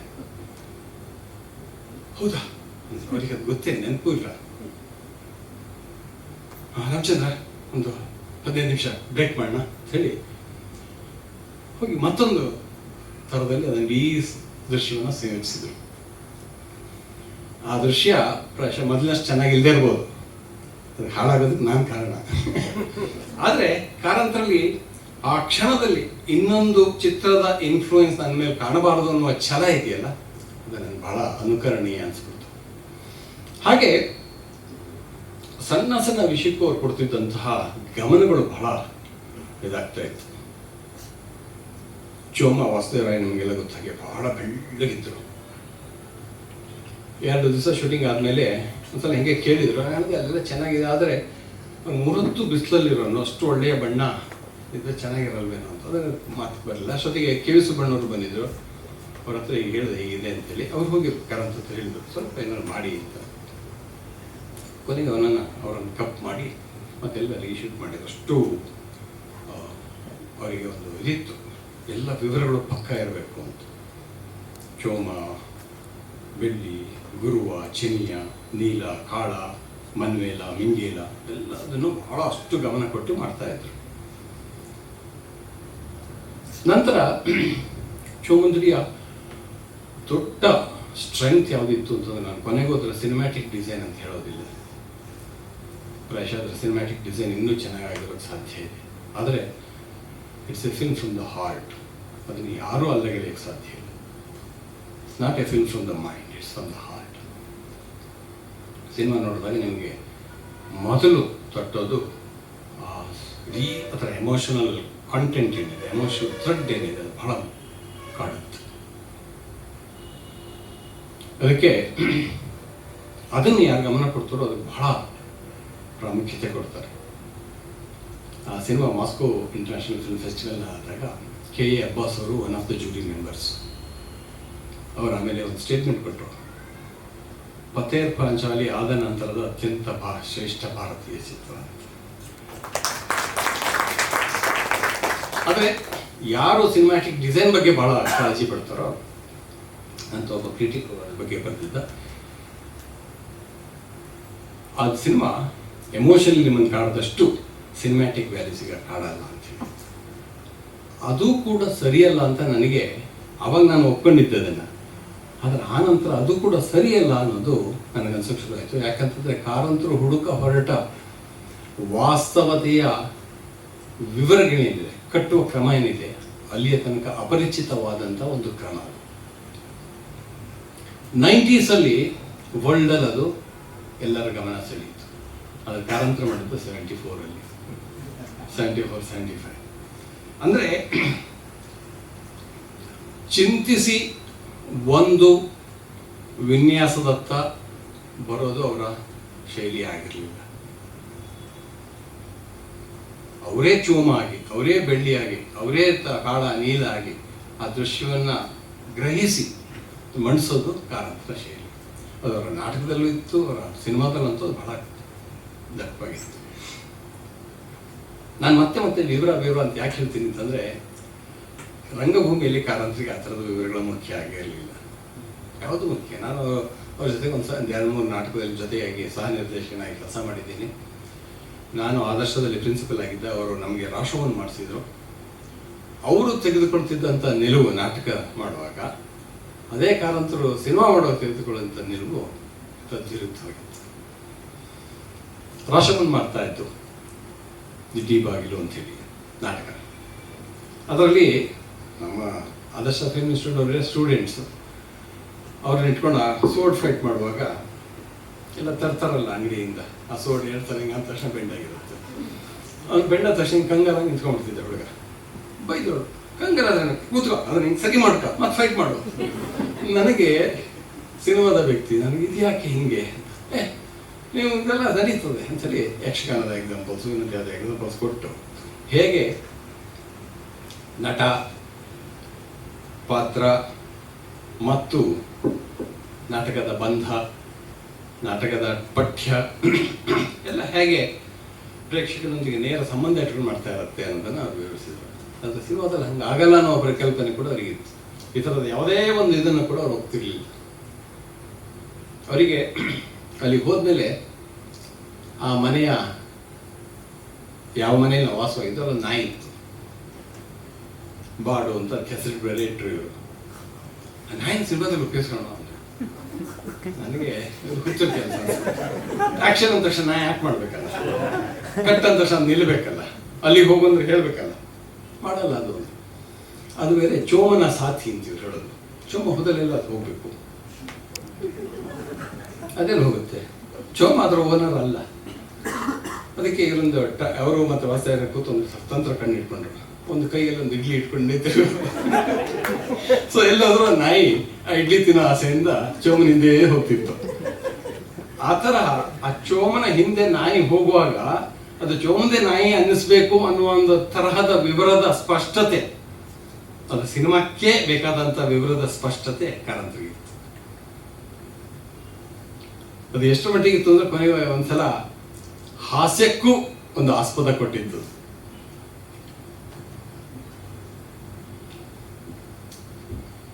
ನಮ್ಮಲ್ಲಿ ಚೌಂದಡಿ ತಂಡದಲ್ಲಿ 2 ದೊಡ್ಡ ಭಾಗ ಆಗೋಯ್ತು. ನಾನು ಎಸ್ ರಾಮಚಂದ್ರ ಮತ್ತು ಧ್ವನಿ ಗ್ರಾಹಕರಾದ ಕೃಷ್ಣಮೂರ್ತಿ ಮತ್ತೆ ಸಹಚಾರ್ಯಗ್ರಾಹಕರಾದಂಥ ಶಶಿಧರ್ ಮತ್ತೆ ಇಡೀ ಇದನ್ನು ನೋಡ್ತಿದ್ದಂಥ ಚಂದ್ರಶೇಖರ್, ಇವರೆಲ್ಲ ಫಿಲ್ಮ್ ಇನ್ಸ್ಟಿಟ್ಯೂಟ್ನವರು. ಉಳಿದವರೆಲ್ಲ ನಾಟಕದವರು. ಅದ್ರಲ್ಲಿ ಬನ್ಸಿಕೌಲ್ ಅನ್ನೋರು ಸಹ ಕಲಾ ನಿರ್ದೇಶಕರು. ಅವರಿಗೆ ಅದೇನು ಕೋಪನೋ ಗೊತ್ತಿಲ್ಲ ಸಿನಿಮಾದನ್ನ. ನಾನೇನು ಹೇಳಿದ್ರು ಸಿನಿಮಾ ವಾಲೆ ಅಂತೇಳಿ ತಲೆ ಹಾಕ್ತಿದ್ರು. ನಾನು ಯಾವಾಗಲೂ ಜಗಳ ಮಾಡ್ತಿದ್ದೆ, ಸಿನಿಮಾ ನೀವು ಮಾಡಕ್ ಬಂದಿರೋ ಸಿನಿಮಾದಲ್ಲಿ ಸಿನಿಮಾ ವಾಲೆಯವ್ರ ಮಾತೇ ನೀವು ಕೇಳಬೇಕು ಅಂತ. ಇಲ್ಲಿ ಯಾಕೆ ಮಾಡಬೇಕು, ಅಲ್ಲಿ ಯಾಕೆ ಮಾಡಬಾರ್ದು ಅಂತ ರಾಮಚಂದ್ರ ಹೇಳ್ತಾನೆ. 100 ಸಮಸ್ಯೆ ಇದೆ, ನೀವು ಒಳಗಡೆ ನಿಲ್ಸಿ ಹೊರಗಡೆ ಒಬ್ಬ ನಿಂತರೆ ಇಂಟೀರಿಯರ್ ಎಕ್ಸ್ಟ್ರಿ ಹೇಗೆ ನಾವು ಮ್ಯಾಚ್ ಮಾಡಲಿ. 3 ಸ್ಟಾಪ್ 4 ಸ್ಟಾಪ್ ಡಿಫ್ರೆನ್ಸ್ ಇರುತ್ತೆ. ಒಂದು ಒಳಗಿನವ್ರು ಕಾಣಿಸ್ತಾರೆ, ಹೊರಗಿನವ್ರು ಕಾಣಿಸ್ತಾರೆ ಅಂದರೆ ಸಿನಿಮಾ ವಾಲಿಕ ಆರ್ಗ್ಯುಮೆಂಟ್ ಅಂತೇಳಿ ಸೆಟ್ ಮಾಡ್ತಾ ಇದ್ದೆ. ಹಾಗಾಗಿ ನಮಗೆ ಬಹಳ ಸಿಟ್ಟು ಬರ್ತಿತ್ತು ಬನ್ಸಿಕೋಲ್ ಇಂಟರ್ಫಿಯರ್ ಆದ ಅಂತ ಒಂದು ಸಂದರ್ಭದಲ್ಲಿ ಒಂದು ದೃಶ್ಯ ಇದೆ. ಅದರಲ್ಲಿ ನೀಲನಿಗೆ ಜ್ವರ ಬರುತ್ತೆ. ಜ್ವರ ಬಂದಾಗ ಯಾರೋ ಹೇಳ್ತಾರೆ ಮಜ್ಜಿಗೆ ಸೊಪ್ಪಿನ ಕಷಾಯ ಮಾಡಿ ಕುಡಿಸು. ಸೊ 3 ದಿವಸದಿಂದ ಎಲ್ಲರಿಗೂ ಹುಡುಕಾಟ, ಮಜ್ಜಿಗೆ ಸೊಪ್ಪಿಲ್ಲಿದೆ ಅಂತ. ಕಾರಣ ಹೇಳಿದೆ ಮಜ್ಜಿಗೆ ಸೊಪ್ಪು ಬೇಕು ನಾಳೆ ಶೀಟಿಗೆ. ಸೊ ಎಲ್ಲರಿಗೂ ಅದೇ ತಾವಾಗ ಮಜ್ಜಿಗೆ ಸೊಪ್ಪು ಅಂದ್ರೆ ಏನು, ಬಂದವ್ರನ್ನೆಲ್ಲ ಕೇಳೋದು ಮಜ್ಜಿಗೆ ಸೊಪ್ಪು ಅಂದ್ರೆ ಏನು ಗೊತ್ತಾ ನಿಮಗೆ, ಗೊತ್ತಿಲ್ಲ. ಮಜ್ಜಿಗೆ ಸೊಪ್ಪು ಎಲ್ಲಿ ಸಿಕ್ಕತ್ತೆ, ಯಾರೊಬ್ರು ಹೇಳೋದು ನಂಗೆ ಗೊತ್ತಿಲ್ಲ, ಎಲ್ಲಿ ಸಿಕ್ಕತ್ತೆ, ಅದೆಲ್ಲ ಸಿಕ್ಕತ್ತೆ. ಸೊ ಅದಕ್ಕೆಲ್ಲ ಜವಾಬ್ದಾರಿ ನನಗೂ ಇತ್ತು. ಅದೆಲ್ಲ ಕಷ್ಟಪಟ್ಟು ಮಜ್ಜಿಗೆ ಸೊಪ್ಪೆಲ್ಲ ತರಿಸಿದ ಮೇಲೆ ಅದನ್ನು ಅದ್ರ ದೃಶ್ಯ ಏನು ಅಂತಂದರೆ ಚೆನ್ನಾಗಿ ಅರ್ಧ ಪೇಸ್ಟ್ ಮಾಡಿ ಇಟ್ಟಿರ್ತಾರೆ. ಆ ಪೇಸ್ಟ್ ಅಂತಂದು ಹಚ್ಚೋದು. ನಾವು ನೋಡ್ತೀವಿ ಪೇಸ್ಟ್ ತಂದು ಹಚ್ಚಿದ್ದಾರೆ, ಮಜ್ಜಿಗೆ ಸೊಪ್ಪು ಎಲ್ಲಿದೆ, ಪೇಸ್ಟು ಬರೀ ಹಸಿರು ಪೇಸ್ಟು. ಕೃಷ್ಣಮೂರ್ತಿ ಗೋಲ್ಡ್ ಅಂತ ಕೊಟ್ಟರು. ಹೇಳಿದ್ರು ಇದು ಮಜ್ಜಿಗೆ ಸೊಪ್ಪಲ್ಲ, ಈ ಕಾಡು ಸೊಪ್ಪು ಹಾಕಿದ್ರು ಆಗಿರೋದು, ಯಾಕಂದ್ರೆ ಹಸಿರು ಪೇಸ್ಟ್ ಅಷ್ಟೇ ಕಾರಣ, ಮಜ್ಜಿಗೆ ಸೊಪ್ಪು ಹೇಗಬೇಕಿತ್ತು. ಅದಾದ್ಮೇಲೆ ಅವರೊಂದು ಟರ್ಮ್ ಕಾಯಿನ್ ಮಾಡಿದ್ರು, ನಿಮ್ದೆಲ್ಲ ಮಜ್ಜಿಗೆ ಸೊಪ್ಪು ರಿಯಾಲಿಸಮ್ ಅಂತ. ಭಾಳ ಕ್ಯಾಂಡಿ ಆಗೋಯ್ತು. ನಿಮಗೆ ಸಿನಿಮಾದಲ್ಲಿ ಅದು ಯಾವ ರೀತಿಯಲ್ಲಿ ಕಾಣುತ್ತೆ ಅನ್ನೋದು ಗೊತ್ತಿಲ್ಲದೆ ವಿವರಗಳನ್ನು ಹುಡ್ಕೊಂಡು ಹೋದ್ರೆ ಅದು ಮಜ್ಜಿಗೆ ಸೊಪ್ಪು ರಿಯಾಲಿಸಮ್ ಆಗುತ್ತೆ ಅಂತ ನಾನು ಯಾವಾಗಲೂ ತಮಾಷೆ ಮಾಡ್ತಾ ಇದ್ದೆ. ಅಂತ ಕಾರಂತರು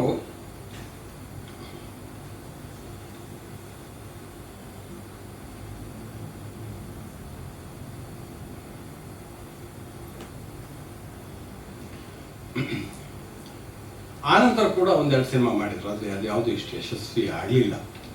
ಆನಂತರ ಬಿಟ್ಟೇ ಬಿಟ್ರು. ಸಿನಿಮಾದ ಬಗ್ಗೆ ಸ್ಪಷ್ಟ ಕಲ್ಪನೆ ಇರಲಿಲ್ಲ ಅನ್ನೋದಕ್ಕೂ ನನಗೆ ಅಟ್ಟೆ ಹೇಳ್ತೇನೆ. ನಾನು ಘಟಸಾಲ ಮಾಡ್ತಿರೋ ಚಮುಂದುಡಿ ಆಗಲಿ ಬಹಳ ಯಶಸ್ವಿ ಆಗಿಬಿಟ್ಟಿತ್ತು. 100 ಡೇಸ್ ಓಡಿತ್ತು. ನಿಮಗೆ ತುಂಬ ಜನಕ್ಕೆ ಅದು ಗೊತ್ತಿಲ್ಲ. ಇನ್ನು ಆ ವರ್ಷ ಚೋಮನದುಡಿ 100 ಡೇಸ್ ಓಡಿತ್ತು. ಅದರ ಡಾಕ್ಟರ್ ರಾಜ್ಕುಮಾರ್ ಅಭಿನಯಿಸಿದಂಥ ಬಡವರು ಬಂದು ಫ್ಲಾಪ್ ಆಗಿತ್ತು. ಅದು ತುಂಬ ಜನಕ್ಕೆ ಒಂದು ದೊಡ್ಡ ಇದಾಗೋಯ್ತು. ಏನಪ್ಪ, ಕಾಡು ಯಶಸ್ವಿ ಆಯಿತು, ಸಂಸ್ಕಾರ ಯಶಸ್ವಿ ಆಯಿತು, ಚೋಮನದುಡಿನೂ ಯಶಸ್ವಿ ಆಯಿತು, ಇನ್ನು ಈ ಥರದ್ದೇ ಯಶಸ್ವಿ ಆಗ್ಬಿಟ್ರೆ ಆಮೇಲೆ ನಾವೆಲ್ಲ ಪೆಟ್ಟಿಗೆ ಇಟ್ಕೊಂಡು ಹೋಗ್ಬೇಕಾಗತ್ತೆ ಅಂತೇಳಿ ಆಮೇಲೆ ನಮ್ಮ ಥರ ಸಿನಿಮಾಗಳು ರಿಲೀಸ್ ಆಗದೆ ಇದ್ದಂಗೆ ನೋಡ್ಕೊಳ್ತು ಗಾಂಧಿನಗರ ಬಂದು ಅದು ಬೇರೆ ರೀತಿಯ ಕಥೆ. ಕಾರಂತರು ಇದು ಶಿವರಾಮ್ ಕಾರಂತರು ಬೇರೆ ಇಂಥ ಸಂದರ್ಭದಲ್ಲಿ ಮುನ್ಸ್ಕೊಂಡ್ಬಿಟ್ಟಿದ್ರು.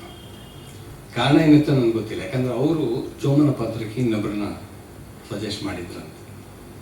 ಬಿ ವಿ ಕಾರಂತರು ಅಂತ ತಗೊಳ್ಳಿಲ್ಲ. ನನಗೆ ಆ ನಟ ಗೊತ್ತಿತ್ತು.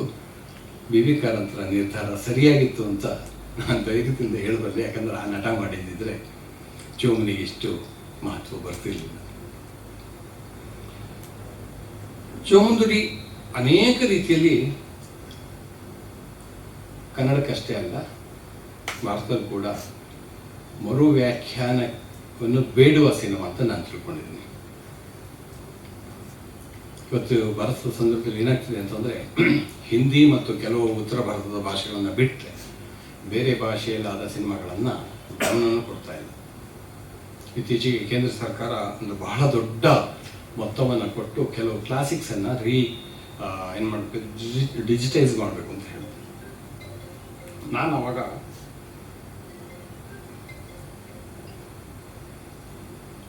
ಅವ್ರಿಗೆ ಹೇಳಿದೆ, ಚೋಮನದುಡಿಯನ್ನು ಡಿಜಿಟೈಸ್ ಮಾಡುವ ಅಗತ್ಯ ಬಹಳ ಇದೆ, ರೀಮಾಸ್ಟರ್ ಮಾಡುವ ಅಗತ್ಯ ಇದೆ. ಯಾಕಂದರೆ ಚೋಮನದುಡಿ ನೆಗೆಟಿವ್ ಪ್ರೊಡ್ಯೂಸರ್ ಇಲ್ಲ, ಈಗ ನೆಗೆಟಿವ್ ಎಲ್ಲೆಲ್ಲೋ ಇದೆ.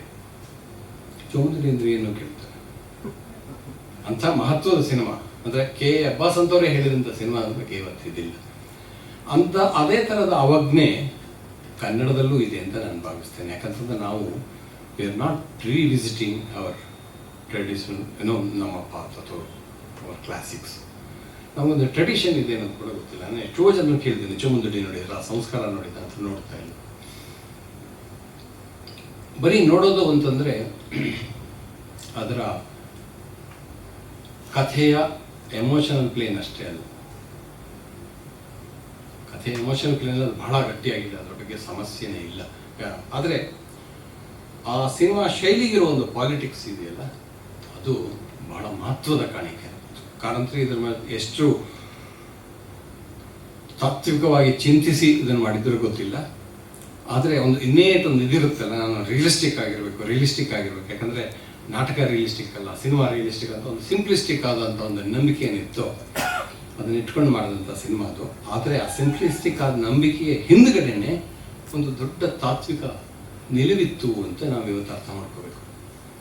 ಆ ರಿಯಲಿಸ್ಟಿಕ್ ಅಪ್ರೋಚ್ ಏನಿದೆ, ಆ ರಿಯಲಿಸಮ್ ಏನಿದೆ, ಅದು 90s ಜಾಗತಿಕ ಸಿನಿಮಾದಲ್ಲಿ ಅತ್ಯಂತ ಜನಮೆಚ್ಚುಗೆ ಗಳಿಸಿದ, ವಿಮರ್ಶಕರ ಮೆಚ್ಚುಗೆ ಗಳಿಸಿದ ಒಂದು ಶೈಲಿ.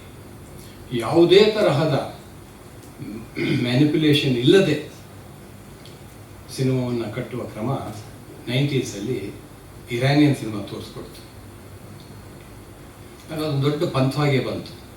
ಆದರೆ ನಮ್ಮಲ್ಲೂ ಕೂಡ ಆ ಥರ ಸಿನಿಮಾ ಮುಂಚೆನೇ ಆಗಿತ್ತು, ಗೊತ್ತಿಲ್ಲದೆಯೋ ಆಗಿತ್ತು ಅನ್ನೋದನ್ನು ನಾವು ತಿಳ್ಕೊಳ್ಬೇಕು. ಸಿನಿಮಾದಲ್ಲಿ, ಚೋಮನದುಡಿ ಸಿನಿಮಾದಲ್ಲಿ ಕೇವಲ ಪಾತ್ರಗಳು ಆ ಪಾತ್ರಗಳಾಗಿ ಕಾಣೋದಷ್ಟೇ ಅಲ್ಲ, ಅದನ್ನು ಮಂಡಿಸುವ ಕ್ರಮ ಬಹಳ ವಿಭಿನ್ನವಾಗಿತ್ತು. ಅದಕ್ಕೆ ನಾನು ಒಂದೆರಡು ಶಬ್ದಗಳನ್ನು ಕಾಯಿನ್ ಮಾಡಿದ್ದೇನೆ. Politics of images and politics of imaging ಅಂತ. ಆ ಪಾಲಿಟಿಕ್ಸ್ ಆಫ್ ಇಮೇಜಿಂಗ್ ಏನಿದೆ, ಇದು ಚೋಮನದುಡಿಯ ದೊಡ್ಡ ಕಾಣಿಕೆ ಕನ್ನಡಕ್ಕೆ ಕೊಟ್ಟಿತ್ತು ಅಂತ. ಯಾವುದೇ ರೀತಿಯ ಲೇಪನ ಇಲ್ಲದೆ, ಯಾವುದೇ ರೀತಿಯಲ್ಲೂ ನಾನು ನಿಮ್ಮನ್ನು ಮೆಚ್ಚಿಸಬೇಕು ಅನ್ನುವ ಹಠ ಇಲ್ಲದೆ, ಹೀಗಿದೆ ವಾಸ್ತವ, ಇದನ್ನು ನೋಡಿ ಅಂತ ಹೇಳೋದಿದೆಯಲ್ಲ, ಇದು ದೊಡ್ಡ ನೈತಿಕ ಸ್ಥೈರ್ಯ ಬೇಕು ಇದನ್ನು ಮಾಡಬೇಕಾದ್ರೆ. ಯಾಕೆಂತಂದರೆ ಆಫ್ಟರ್ ಆಲ್ ಸಿನಿಮಾದ ಪರ್ಪಸ್ ಏನಿರಬೇಕು ಅಂತ ದೊಡ್ಡ ತಾತ್ವಿಕ ಚಿಂತನೆ ನಡೀತಾ ಇದೆ. ಅದರಲ್ಲಿ ಒಂದು ಪಂಥ ಏನು ಹೇಳುತ್ತೆ ಅಂತಂದರೆ, ಸಿನಿಮಾಕ್ಕಿರುವ ದೊಡ್ಡ ಶಕ್ತಿ ಯಾವುದು ಅಂತಂದರೆ ಅದು ಸ್ಥಿತಿಯನ್ನು ತೋರಿಸುವುದು. ನಿಮಗಿಂಥ ಸ್ಥಿತಿಯನ್ನು ಇನ್ಯಾವ ಮಾಧ್ಯಮದಲ್ಲೂ ತೋರ್ಸಕ್ಕೆ ಬರೋದಿಲ್ಲ, ಸಾಂಕೇತಿಕವಾಗಿ ತೋರಿಸ್ಬೋದು. ಇದ್ದನ್ನು ಇದ್ದಂತೆಯೇ ತೋರಿಸುವ ಶಕ್ತಿ ಸಿನಿಮಾಕ್ಕೆ ಮಾತ್ರ ಇರೋದು. ಆದ್ದರಿಂದ ಆ ಶಕ್ತಿಯನ್ನು ಬಳಸ್ಕೊಳ್ಬೇಕು ಅನ್ನೋದು ಒಂದು ದೊಡ್ಡ ವಾದ. ಜರ್ಮನ್ ಸಿದ್ಧಾಂತಿ ಸಿಗ್ಫ್ರೈಡ್ ಕ್ರಾಸಿಯೋರ್ ಇಂದ ಹಿಡಿದು ಇತ್ತೀಚಿನ ಇರಾನಿಯನ್ ಸಿನಿಮಾ, ಆನಂತರ ಬಂದಂಥ ಏಷ್ಯನ್ ಸಿನಿಮಾ ಎಲ್ಲ ಇದನ್ನೇ ಹೇಳಕ್ಕೊಟ್ಟಿರೋದು. ಆದರೆ ಯಾವ ತಾತ್ವಿಕ ಇದು ಗೊತ್ತಿಲ್ಲದ ಕಾರಂತರ ಮಾಡಕ್ಕೆ ಹೊರಟಿದ್ದು ಅದನ್ನೇ, ಪಿ ವಿ ಕಾರಂತ ಮಾಡಕ್ಕೆ ಹೊರಟಿದ್ದು ಅದನ್ನೇ.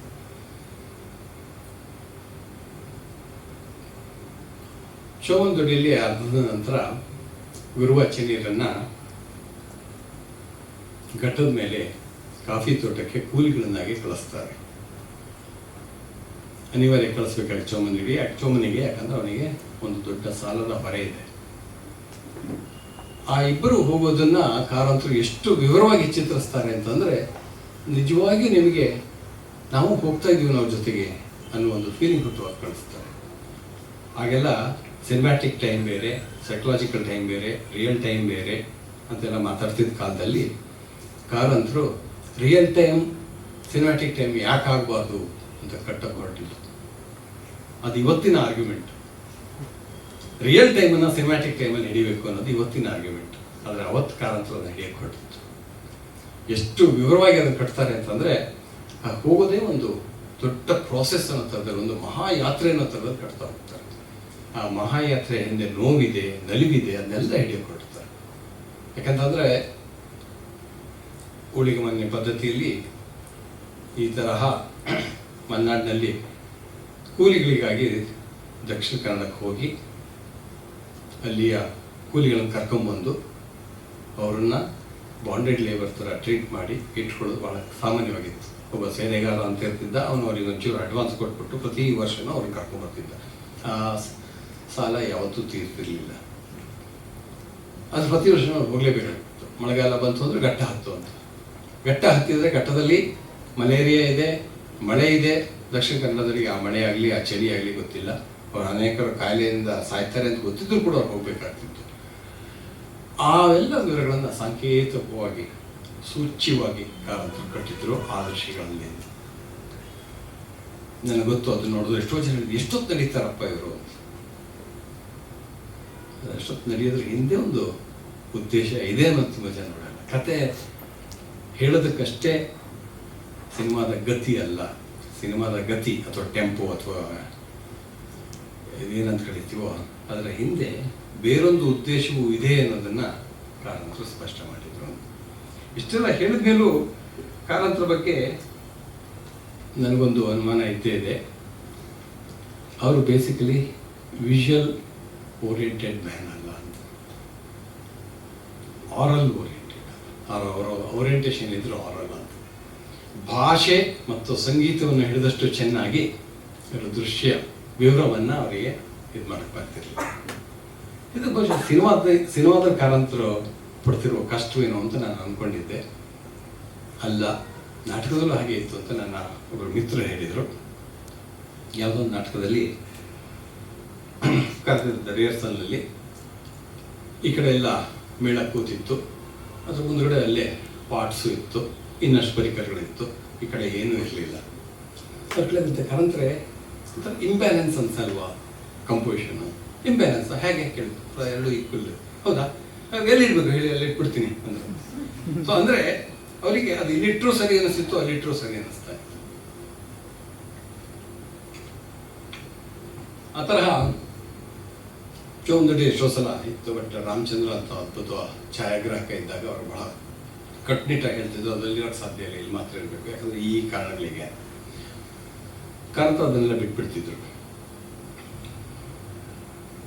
ಚೋಮಂದೊಡಿಯ ಒಂದು ಮುಖ್ಯ ದೃಶ್ಯ ಕಾರಂತರಿಗೆ ಅದು ಆವಾಗ ಬಹಳ ಮುಖ್ಯ ದೃಶ್ಯ, ಅದು ಕ್ಯೂಬಿಸ್ಟಿಕ್ ರೆಪ್ರೆಸೆಂಟೇಷನ್ ಆಫ್ ಚೋಮಸ್ ಲೋನ್ಲಿನೆಸ್ ಅಂತ ನಾನು ಯಾವಾಗಲೂ ಕರಿತೇನೆ. ಅದು ಇಡೀ ಇದು ಕಲ್ಪಿಸ್ಕೊಂಡಿದ್ದೆ ರಾಮಚಂದ್ರ.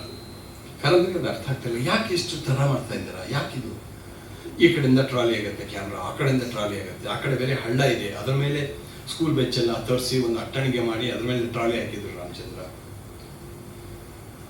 ನನಗೆ ಕೊನೆಯ ಶಾಟ್ ತಗೊಂಡ 3.5 ಗಂಟೆ. ನಾನು ನಿದ್ರೆ ಮಾಡ್ತಿದ್ದೆ. ರಾಮಚಂದ್ರ ಒಬ್ಬರೇ ಇಡೀ ಇದರಲ್ಲಿ ಎಚ್ಚರದಿಂದಿದ್ದವರು. ಅವರೆಲ್ಲ ಆದಮೇಲೆ ಕಾರ್ ಹೇಳಿದರು, ಗಿರೀಶ್ ನಾನು ರೆಡಿ, ಕಾರ್ ಅಂತ ನೆಪ್ಸಿ ಕಾರ್ ಹತ್ರ ಶೂಟ್ ಮಾಡಿ ಹೇಳ್ತೀನಿ. ಯಾಕಿಕ್ಕಿದ್ದು, ಯಾಕೆ ಮಾಡ್ತಾ ಇದ್ದೀವಿ ಇದನ್ನು? 7 ಗಂಟೆ ಶುರುವಾಗಿದ್ದು, 3.5 ಗಂಟೆ ಆದರೂ ಮುಗಿದಿಲ್ಲ, ಬರೀ 4 ಶಾಟ್. ಅದರ ಪರಿಣಾಮ ಮಾತ್ರ ಅದ್ಭುತ. ಜೋಮ ನೆನೆಸಿದ್ದಾನೆ, ಮೊದಲು ಈ ಕಡೆಯಿಂದ ಟ್ರಾಲಿ ಆಗುತ್ತೆ, ಆಮೇಲೆ ಆ ಕಡೆಯಿಂದ ಟ್ರಾಲಿ ಆಗುತ್ತೆ, ಆಮೇಲೆ ಈ ಕಡೆಯಿಂದ ಟ್ರಾಲಿ ಆಗುತ್ತೆ, ಆಮೇಲೆ ಹಿಂಗಡೆಯಿಂದ ಟ್ರಾಲಿ ಆಗುತ್ತೆ. ನಾನು ಹೇಳಿದೆ, ಇದು ತುಂಬ ಕ್ಯೂಬಿಸ್ಟಿಕ್ ರೆಪ್ರೆಸೆಂಟೇಷನ್, ಚೋಮನ ಲೋನ್ಲಿನೆಸ್ ಅಂತ. ಎಲ್ಲ ದಿಕ್ಕುಗಳಿಂದಲೂ ಚೋಮನ ನೋಡ್ತಾ ಇದ್ದಾರೆ. ಚೋಮನಲ್ಲಿ ಏನು ಬದಲಾವಣೆ ಆಗ್ತಿಲ್ಲ, ಆದರೆ ನಾವು ನೋಡುವ ಕ್ರಮದಲ್ಲಿ ಬದಲಾವಣೆ ಆಗ್ತಿದೆ. ಹಾಗಾಗಿ ಪ್ರತಿ ಶಾಟ್ನಲ್ಲೂ ನಮಗೆ ಚೋಮನ ಲೋನ್ಲಿನೆಸ್, ಯಾಕಂದರೆ ಮಗ ಇಲ್ಲ, ಮಗಳಿಲ್ಲ, ಒಬ್ಬ ಮಗ ಸತ್ತೋಗಿದ್ದಾನೆ. ಈ ಒಂಟಿತನವನ್ನು ಈ ಥರ ಬೇರೆ ಥರದಲ್ಲಿ ಹೇಳಕ್ಕೆ ಸಾಧ್ಯ ಇಲ್ಲ. ಭಾಳ ಚೆನ್ನಾಗಿ ಬಂದಿದೆ ದೃಶ್ಯ. ಮಾಡಿ ಹಾಗಾದ್ರೆ ಇರಲಿ ಬಿಡಿ, ಅಷ್ಟು ಚೆನ್ನಾಗಿ ಇದ್ರು. ಆದರೆ ಕಾರಂತರು ಸಂಗೀತ ಮತ್ತು ಮಾತಿಗೆ ಬಂದಾಗ ಅವರ ಅಪ್ರೋಚೇ ಬೇರೆ ಇತ್ತು. ಎಸ್ಪೆಷಲಿ ಸಿನಿಮಾ ಸಂಗೀತದಲ್ಲಿ ಕಾರಂತರ ಕೊಡುಗೆ, ನಾನು ಇವತ್ತು ಯಾರು ಕೇಳಿದರೆ ಕಾರಂತರ ನಿಜವಾದ ಕೊಡುಗೆ ಯಾವುದೊಂದು ಕೇಳಿದರೆ ನಾನು ಹೇಳೋದು ಕನ್ನಡ ಸಿನಿಮಾಕ್ಕೆ ಅವರು ನೀಡಿದ ಸಂಗೀತ. ಚೋಮುನುಡಿ ಅಷ್ಟೇ ಅಲ್ಲ, ಚೋಮುನುಡಿ ನಂತರ ಅವರ ಮಾಡಿದ ಅವರ ಕಾರಂತರ ಅಂಡರ್ಸ್ಟ್ಯಾಂಡಿಂಗ್ ಆ ಸಿನಿಮಾ ಸ್ವಲ್ಪ ಅಷ್ಟು ಆಳವಾಗಿರಲಿಲ್ಲ ಅಂತ ನಂಗೆ ಯಾವಾಗ ಅನಿಸಿದ್ದು ಅಂತಂದರೆ, ಒಂದ್ಸಲ ಕೇಳಿದವರಿಗೆ, ನೀವು ಚೋಮುನುಡಿ ಆಗಿ ಅಭೂತಪೂರ್ವ ಯಶಸ್ಸು ಆದಮೇಲೆ ಅವ್ರು ತಗೊಂಡಿದ್ದು ಆಸ್ಕೊಂಡಿದ್ದ ಸಿನಿಮಾ ತಬ್ಬಲಿ ನೀನಾದೆ ಮಗನೇ. ಕಾರಂತರ ಮನೆಗೆ ಹೋಗಿದ್ದ ಕೇಳಿ, ಕಾರಂತರ ಈ ಕಾದಂಬರಿನ ಯಾಕೆ ಆರಿಸ್ಕೊಂಡ್ರೆ? ಇಲ್ಲ, ಇದು ಸೀರಿಯಸ್ ಸಿನಿಮಾ ಅಲ್ಲ, ಕಮರ್ಷಿಯಲ್ ಸಿನಿಮಾ ಅಂದರು. ಹಾಗಾದ್ರೆ ಏನು ಕೇಳಿದೆ, ಕಮರ್ಷಿಯಲ್ ಸಿನಿಮಾ ಅಂದರೆ ಏನು, ಯಾವ ರೀತಿಯಲ್ಲಿ ಕಮರ್ಷಿಯಲ್ ಆಗುತ್ತೆ ತಬ್ಬಲಿ ನೀನಾದೆ ಮಗನೇ? ಇಲ್ಲ, ಈ ಹಾಡುಗಳಿದೆ, ಸ್ವಲ್ಪ ರೋಚಕವಾಗಿ ಕಥೆ ಹೇಳ್ತಾ ಇದ್ವಿ. ನಾನು ಆಮೇಲೆ ಆರ್ಗ್ಯುಮೆಂಟ್ ಮಾಡಲಿಲ್ಲ, ಆರ್ಗ್ಯುಮೆಂಟನ್ನು ಮುಂದುವರಿಸಲಿಲ್ಲ. ಆದರೆ ನನಗೆ ಅನ್ನಿಸ್ತಾ ಇತ್ತು, ಪಾಪ್ಯುಲರ್ ಸಿನಿಮಾನ ಆ ರೀತಿಯಲ್ಲಿ ಉಡಾಫೆಯಿಂದ ನೋಡೋದು ತಪ್ಪು. ಒಂದು ಬರೀ 2 ಹಾಡು ಹಾಕಿದ ತಕ್ಷಣ ಪಾಪ್ಯುಲರ್ ಸಿನಿಮಾ ಆಗಲ್ಲ, ಆದರೆ ಇಡಿಯಂ ಬೇರೆ ಅನ್ನೋದು ಕಾರಂತರು ಬೇಯಿಸಿಲ್ಲ. ಯಾಕಂದರೆ ಚೋಮನದಡಿ ಏಳು ಅಂತಂದು 4 ಹಾಡು ಹಾಕ್ಬಿಟ್ರೆ ಅದು ಪಾಪ್ಯುಲರ್ ಸಿನಿಮಾ ಆಗಲ್ಲ. ಪಾಪ್ಯುಲರ್ ಸಿನಿಮಾದ ಇಡಿಯಮ್ಮೇ ಬೇರೆ. ಹಾಗಾಗಿ ಆ ವಿಜುವಲ್ ರೆಪ್ರೆಸೆಂಟೇಷನ್ ಇರ್ತಿದ್ದಂಥ ಬೇರೆ ತರಹದ ಭಾಷೆ ಕಾರಂತರಿಗೆ ಗೊತ್ತಾಗಿರಲಿಲ್ಲ. ಸಿನಿಮಾದ ಭಾಷೆ ಒಂದು ಬೇರೆ ಭಾಷೆ ಅಂತ ಹೇಳೋ ಅವರು ಆ ಥರದಲ್ಲಿ ಯೋಚನೆ ಮಾಡಿರಲಿಲ್ಲ. ಆದರೆ ಅದೇ ಕಾರಂತರು ಸಂಗೀತಕ್ಕೆ ಬಂದಾಗ ಮಾಡ್ತಿದ್ದಂಥ ಪ್ರಯೋಗಗಳಿದೆಯಲ್ಲ, ಅದು ಅತ್ಯದ್ಭುತ. ಮೊನ್ನೆ ಯೂಟ್ಯೂಬಲ್ಲಿ ಮೃಣಾಲ್ ಸೇನ್ ಇಂಟರ್ವ್ಯೂ ನೋಡ್ತಾ ಇದ್ದೆ. ಮೃಣಾಲ್ ಸೇನ್ರ 3 ಸಿನಿಮಾಕ್ಕೆ ಕಾರಂತರು ಸಂಗೀತ ಮಾಡಿದ್ದಾರೆ. ಪರಶುರಾಮ್, ಖಾರಿಜ್ ಮತ್ತು ಏಕ್ ದಿನ್ ಪ್ರತಿದಿನ್. ಇವರು ಹೇಳ್ತಾರೆ, ಕಾರಂತರು ಬಹಳ ವಿಶಿಷ್ಟವಾದಂಥ ಸಂಗೀತ ನಿರ್ದೇಶಕ. ಯಾಕಂದರೆ ಅಲ್ಲಿವರೆಗೆ ಅವರು ಎಲ್ಲ ಮೇಜರ್ ವಿಜಯ ರಾಘವರಾವ್ ಜೊತೆಗೆ, ಭಾಸ್ಕರ್ ಚಂದ್ರ ಅವ್ರ ಜೊತೆಗೆ, ಸಲೀಲ್ ಚೌಧರಿ ಜೊತೆಗೆ ಎಲ್ಲ ಕೆಲಸ ಮಾಡಿದ್ರು. ಕಾರಂತ ಬಹಳ ಭಿನ್ನ ಅಂತ ಹೇಳ್ತಾರೆ. ಹೇಗೆ ಭಿನ್ನ ಅಂತಂದರೆ, ಅವರು ಸುಮ್ಮನೆ ನಡ್ಕೊಂಡು ಹೋಗ್ತಾನೆ ಇರಲಿಲ್ಲ. ಇಲ್ಲೂ ಸುಮ್ಮನೆ ಹೊರಟೋದ್ರೆ ಅಲ್ಲಿ ಗೋಡೆ ಕುಟ್ಟೋದು, ಮರ ಕುಟ್ಟೋದು, ಟೇಬಲ್ ಕುಟ್ಟೋದು, ಅಲ್ಲಿ ಏನೋ ಇನ್ನೇ ಕೈ ಸಿಕ್ಕತ್ತಂದೆಲ್ಲ ಕುಟ್ಟೋದು. ಏನು ಕೊಡ್ತಿದ್ದಾರೆ ಕೇಳಿದ್ರೆ ಒಂದೊಂದು ಸೌಂಡ್ ಮಾಡುತ್ತಲ್ಲ ಇದೆಲ್ಲ.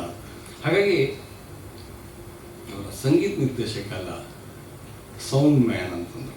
ಅಂದರೆ ಪ್ರತಿ ಸಣ್ಣ ಶಬ್ದ ಕೂಡ ಬಹಳ ಮುಖ್ಯವಾಗುತ್ತೆ.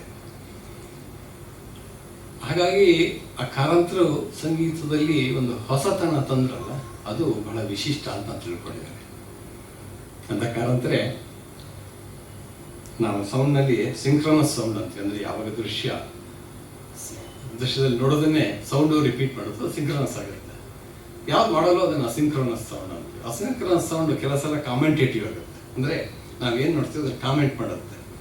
ಕಾರಂತರಿಗೆ ಅದನ್ನು ಬಳಸೋ ಒಂದು ಇದಿತ್ತು. ಅವರೇ ಒಂದು ಸಲ ಕತೆ ಹೇಳಿದ್ರು. ಎಕ್ತಿನ್ ಪ್ರತಿದಿನಲ್ಲಿ ಒಂದು ದೃಶ್ಯ ಇದೆ. ಹಿಂಗೆ ಅವಳು ಎಕ್ತಿನ್ ಪ್ರತಿದಿನ ಹುಡುಗಿ ಹೋಗ್ಬಿಟ್ಟಿರ್ತಾರೆ, ಎಲ್ಲ ಹುಡುಕ್ತಾ ಇದ್ದಾರೆ. ಯಾವನೊಬ್ಬ ರಸ್ತೆ ಬದಿ ನಿಂತ್ಕೊಂಡು ರುಚಿ ಹೋಗ್ತಿರ್ತಾರೆ. ಅದನ್ನು ಅವಳ ಎಲಾಬ್ರೇಟ್ ತೋರಿಸ್ತಾರೆ ಮೃಣಾಲ್ ಸೇನ್.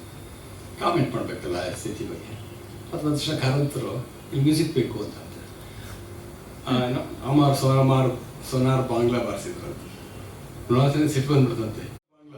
ಅದೇ ಕಾಮೆಂಟು ಅಂತ ಅನ್ನತ್ತೆ ಮೃಣಾಲ್ ಸೇನಿಗೆ. ನಾವು ನಮ್ಮ ಚಿನ್ನದಂತ ನಾಡು ಬಾಂಗ್ಲಾ ಅಂತ ಹೇಳ್ತಾ ಇದ್ವಿ, ಇಲ್ಲಿ ನೋಡಿದ್ರೆ ಇಂಥ ಕೆಲಸ ಮಾಡ್ತಾ ಇದ್ದಾನೆ.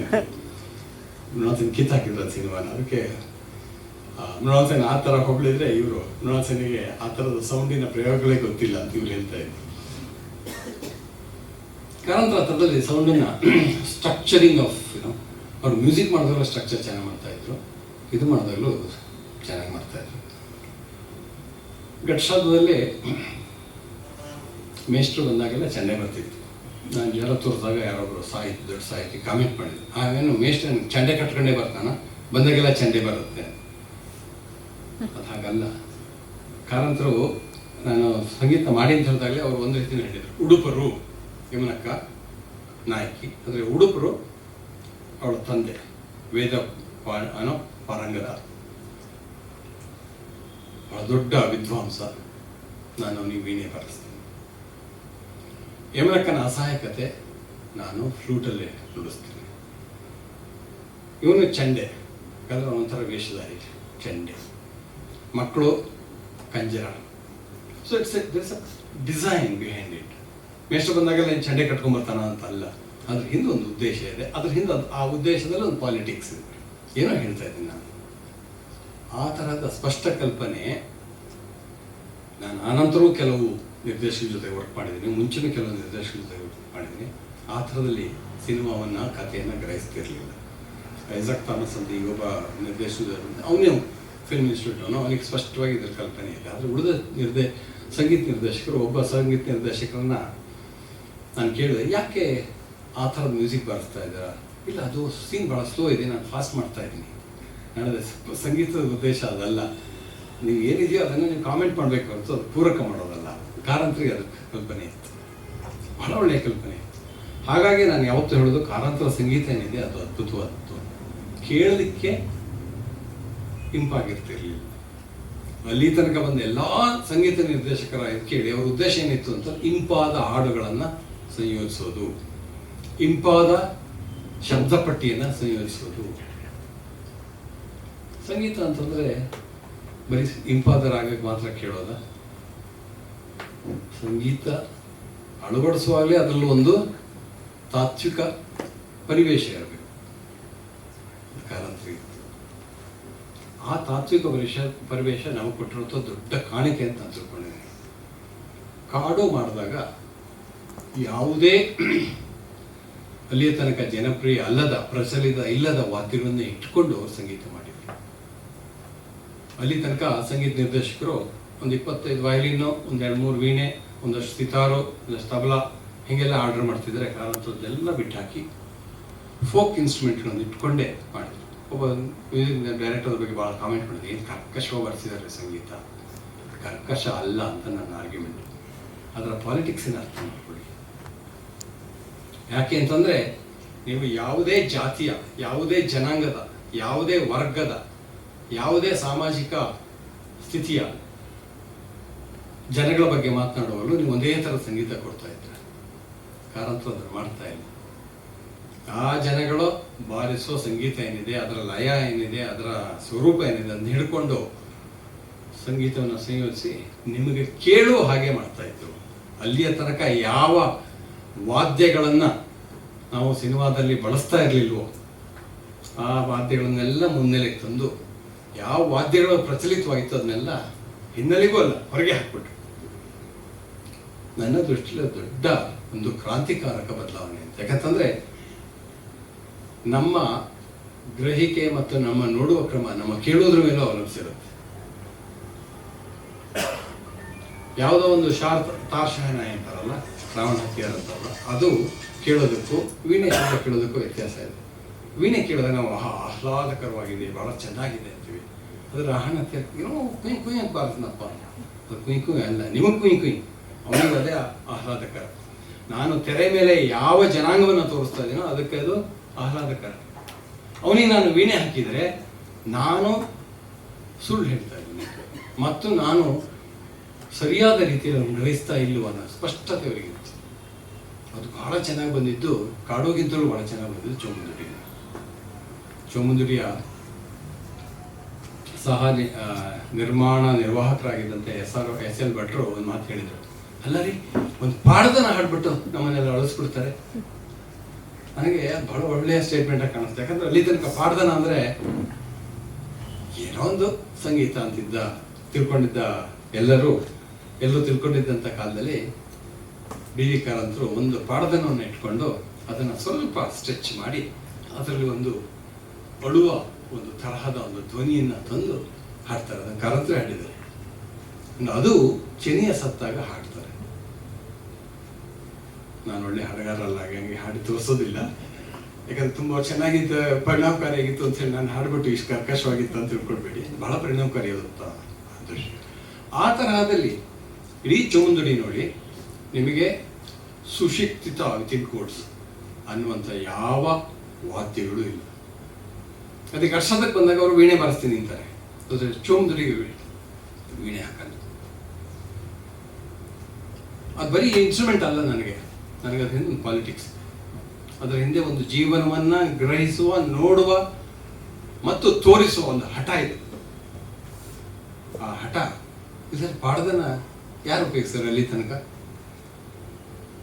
ನನಗೆ ಪಾಡ್ದನ ಬಹಳ ಪರಿಣಾಮಕಾರಿ ಕೇಳಿದ್ದು ಚೌಮುಂದುಡಿಯಲ್ಲಿ. ಆಮೇಲೆ ಗುಡ್ಡದ ಬುತ್ತಲ್ಲಿ ಸುವರ್ಣರು ಉಪಯೋಗಿಸ್ಕೊಂಡ್ರು, ಅದು ಬೇರೆ ವಿಷಯ.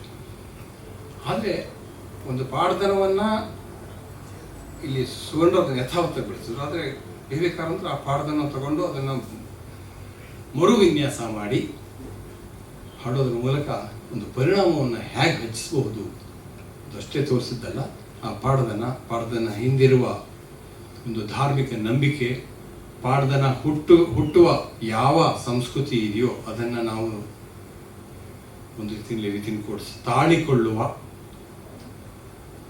ಟಾಲರೆನ್ಸ್ ಅಂತೀವಲ್ಲ. ಇವತ್ತು ನಾವೆಲ್ಲ ಇಂಟಾಲರೆಂಟ್ ಆಗ್ತಾ ಇರೋ ಇಂಥ ಕಾಲದಲ್ಲಿ ಹಾಗೆ ಬೇರೆ ಬೇರೆ ಸಂಸ್ಕೃತಿಯನ್ನು, ಬೇರೆ ಬೇರೆ ಇದನ್ನು, ಸಮುದಾಯದ ನಡಾವಳಿಯನ್ನು ತಾಳಿಕೊಳ್ಳುವ ಇದನ್ನು ಕೂಡ ನಮಗೆ ಕಲಿಸ್ಬೇಕಾಗಿದೆ. ಕಾರಂತರು ಅದನ್ನು ಬಹಳ ಸೂಚ್ಯವಾಗಿ ಮಾಡಿದ್ರು ಸಿನಿಮಾದಲ್ಲಿ ಅಂತ ನಾನು ಹೇಳ್ತೀನಿ. ಹಾಗಾಗಿ ಕಾರಂತರ ದೊಡ್ಡ ಕೊಡುಗೆ ಅವರ ಸಂಗೀತ.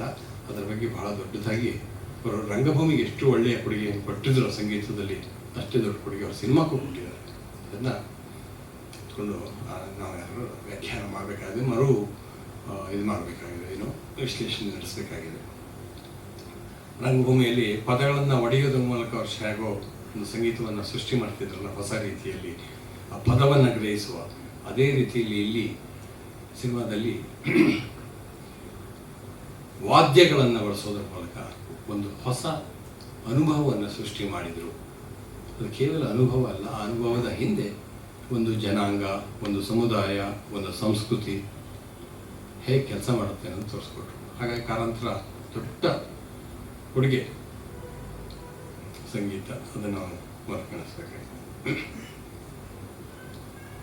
ಕಾರಂತರಲ್ಲಿ ಇನ್ನೂ ಎಷ್ಟು ಬೇಕಾದರೂ ಮಾತಾಡಬಹುದು, ಹೇಳೋ ಕಾಲ ಆಯಿತು. ಕೊನೆಯ ಒಂದು ಘಟನೆ ಹೇಳಿ ನಾನು ಮುಗಿಸ್ತೇನೆ. ಕಾರಂತರಿಗೆ ಅಗಾಧವಾದ ಆತ್ಮವಿಶ್ವಾಸ, ಏನನ್ನು ಮಾಡಿದ್ರು ಬೇಕಾದರೂ ಗೆಲ್ತೇನೆ ಅನ್ನೋದು ಅವರ ವಿಶ್ವಾಸ. ಆದರೆ ಸಿನಿಮಾಕ್ಕೆ ಬಂದಾಗ ಅವರಿಗೆ ಒಂದು ಸ್ವಲ್ಪ ಅಧೈರ್ಯ ಇತ್ತು. ಯಾಕಂದರೆ ಇದು ಮೂಲತಃ ಒಂದು ತಂತ್ರಜನ್ಯ ಕಲೆ. ಕಾರಂತರಿಗೂ ತಂತ್ರಕ್ಕೂ ತಾಂತ್ರಿಕತೆಗೂ ಸ್ವಲ್ಪ ದೂರ. ಅವರು ಒಂದು ದಿವಸ ಹೇಳಿದರು, ಗಿರೀಶ್ ಒಂದು ಹೊಸ ಕ್ಯಾಮ್ರಾ ತಂದುಬಿಟ್ಟಿದ್ದೀನಿ, ಆಟೋಮೆಟಿಕ್, ಬರೀ ಒಂದು ಫೋಟೋ ತೆಗಿತೀನಿ ಅಂತ. ಹಿಂಗೆ ತೆಗೆದು ಕ್ಯಾಮ್ರಾ ಇಟ್ಕೊಂಡು ತೆಗಿಕೊಟ್ರು. ನಾನು ಹೇಳಿದೆ, ಕಾರಂತರಿ ಎಲ್ಲ ಸರಿ, ಆದರೆ ಆ ಲೆನ್ಸ್ ಕ್ಯಾಪ್ ತೆಗಿಬೇಕು, ಇಲ್ಲಿ ಫೋಟೋ. ಓಹೋ ಹೌದಲ್ವಾ ಅಂತ ನಾವು ತೆಗೆದು ಫೋಟೋ ತೆಗೆದು ಬೇರೆ ವಿಷಯ. ಅವರಿಗೆ ಸಿನಿಮಾದ ಬಗ್ಗೆ ಇದ್ದ ಏನಂದ್ರೆ, ನಾನು ಅದರ ನಿರೂಪಣೆ ಏನಿದೆ, ಕಥಾನಕವನ್ನೇನಿದೆ ಅದನ್ನು ಹಿಡಿತೀನಿ ಧೈರ್ಯ. ಆದರೆ ಅದನ್ನು ಮಂಡಿಸ್ಬೇಕಾದಂಥ ತಂತ್ರ ನನಗೆ ಗೊತ್ತಿಲ್ಲ, ಏನು ಮಾಡೋದು ಅಂತ. ಇನ್ನೂ ಶೂಟಿಂಗ್ ಶುರುವಾಗಿಲ್ಲ. ಉಡುಪಿಲಿ ಉಳ್ಕೊಂಡಿದ್ದು, ಶೂಟಿಂಗ್ ಮಂಗಳೂರು ಹತ್ರ, ಪಾಣೆ ಮಂಗಳೂರು ಹತ್ರ ಹೊರಟರು. ಇದಕ್ಕಿಂತ ಮುಂಚೆ ಇನ್ನೊಂದು ಕತೆ ಹೇಳ್ಬಿಡ್ತೀನಿ, ಅದು ಹೇಳಿ ಕೊನೆಗೆ ಬರ್ತೇನೆ. ನಾವು ಅವರಿಗೆ ಜೀವನವನ್ನು ಒಂದು ರೀತಿಯಲ್ಲಿ ಗ್ರಹಿಸುವ ಕ್ರಮ ಇತ್ತಲ್ಲ, ಅದರಲ್ಲಿ ವಿಜುವಲ್ ಇದು ಮುಖ್ಯ ಆಗಿರಲಿಲ್ಲ ಅಂತ ಹೇಳಿದೆ. ಚೌಮುಂದುಡಿ ಒಂದು ಮನೆ, ಸಂಕಪ್ಪಯ್ಯನ ಮನೆಯಾಗಿ ಒಂದು ಮನೆ ತಗೊಂಡಿದ್ರು. ಆದರೆ ಕಾರಂತರಿಗೆ ವಿಜುವಲಿ ಇದು ಅನ್ಇಂಟ್ರೆಸ್ಟಿಂಗ್ ಅಂತ, ಬೇರೆ ಯಾವ್ದಾರು ಮನೆ ಹೋಗೋಣ. ನನಗೆ ಗೊತ್ತು ಸೋತ್ಕೇಂದ್ರ ತುಂಬ ವಿಜುವಲಿ ಬಹಳ ರಿಚ್ ಆಗಿರೋ, ಇಲ್ಲ ಇದೇ ಮನೆ ಆಗಬೇಕು, ಇದೇ ಮನೆ ಆಗಬೇಕು ಅಂತ ಆಟ ಹಿಡಿದು ಗೊತ್ತು. ಆಮೇಲೆ ರಾಮಚಂದ್ರ ಹೇಳಿದ್ರು, ನೀವು ಹೆಚ್ಚು ಫೋರ್ಸ್ ಮಾಡಿದ್ರಿ, ಎಮೋಷನ್ಲಿ ಒಂದು ಅಟ್ಯಾಚ್ಮೆಂಟ್ ಇದೆ ನನಗೆ. ಹೌದಾ, ಏನು ಎಮೋಷನ್ಲಿ ಅಟ್ಯಾಚ್ಮೆಂಟ್ ಅಂತ ಕೇಳಿದೆ. ಅವರು ಸಣ್ಣಕ್ಕಿರುವಾಗ ಆ ಮನೆಯಲ್ಲೇ ಪಾಠ ಹೇಳ್ಕೊಡಕ್ಕೆ ಬರ್ತಿದ್ದು, ಆ ಮನೆಯಲ್ಲೇ ದುಡ್ಡು ಕದ್ದು ಓಡೋಗಿದ್ದು. ಹಾಗಾಗಿ ಆ ಮನೆ ಬಗ್ಗೆ ಬಹಳ ಪ್ರೀತಿ ಇದೆ ಅವರಿಗೆ. ಅವರ ಆತ್ಮಕಥೆಯಲ್ಲಿ ಬರುತ್ತದೆ, ಅವರೊಂದು 4 ಅಣ್ಣನ 8 ಅಣ್ಣನ ಕದ್ದು ಕೊನೆ ಸಿಕ್ಕಾಂಬಿದ್ದು ಅವಮಾನ ಆಗಿ ಅದೇ ಕಾರಣ ಆಗಿದ್ದು ಅವ್ರು ಊರು ಬಿಟ್ಟು ಹೋಗೋಕ್ಕೆ. ಆ ಮನೆ ಅದು ಶಾಂತಗೌರ ಮನೆ. ಆ ಮನೆಯಲ್ಲಿ ಶೂಟಿಂಗ್ ಮಾಡ್ತಾ ಇದ್ದು. ಸರಿ, ಅದು ಏನು ಸಾಧ್ಯವೋ ಅಷ್ಟರಲ್ಲಿ ವಿಜುವಲಿ ಇಂಟ್ರೆಸ್ಟಿಂಗ್ ಮಾಡೋದು ಟ್ರೈ ಮಾಡ್ತಾ ಇದ್ವು. ಅಲ್ಲೊಬ್ರು ಯಾವಾಗಲೂ ಬಾವಿ ನೀರು ಸೇರಿ ಕೊಡದಲ್ಲಿ ನೀರು ಸೇರಿ ಹಂಡೆ ನೀರು ತುಂಬ್ತಾ ಇತ್ತು.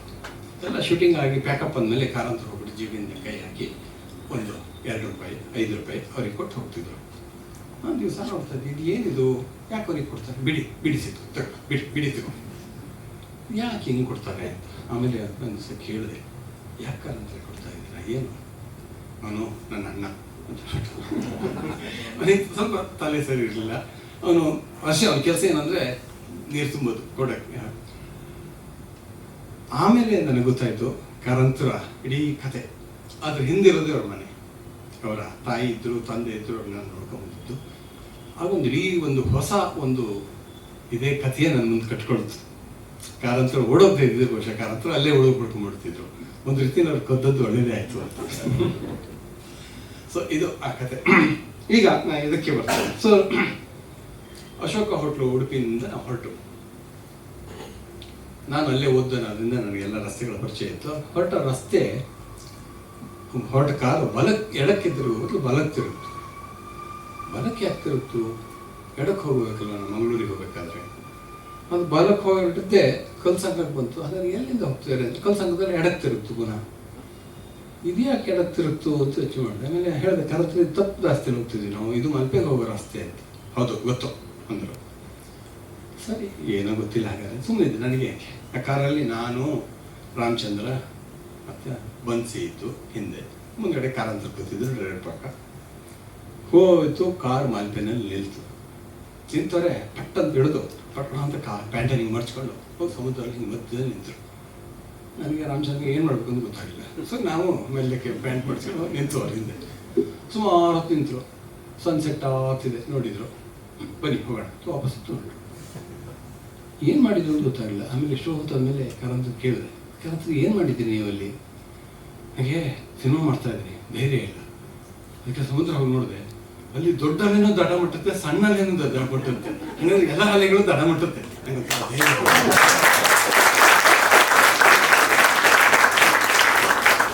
ಇದು ಕಾರಂತ, ಅಗಾಧ ಆತ್ಮವಿಶ್ವಾಸ ಇದ್ದ ಕಾರಂತ. ಆ ಕಾರಂತ ನಾನು ಕೊನೆಗೆ ಇನ್ನೊಂದ್ಸಲ ನೋಡಿದೆ. ಗೋಕುಲ್ ನಿರ್ಗಮನ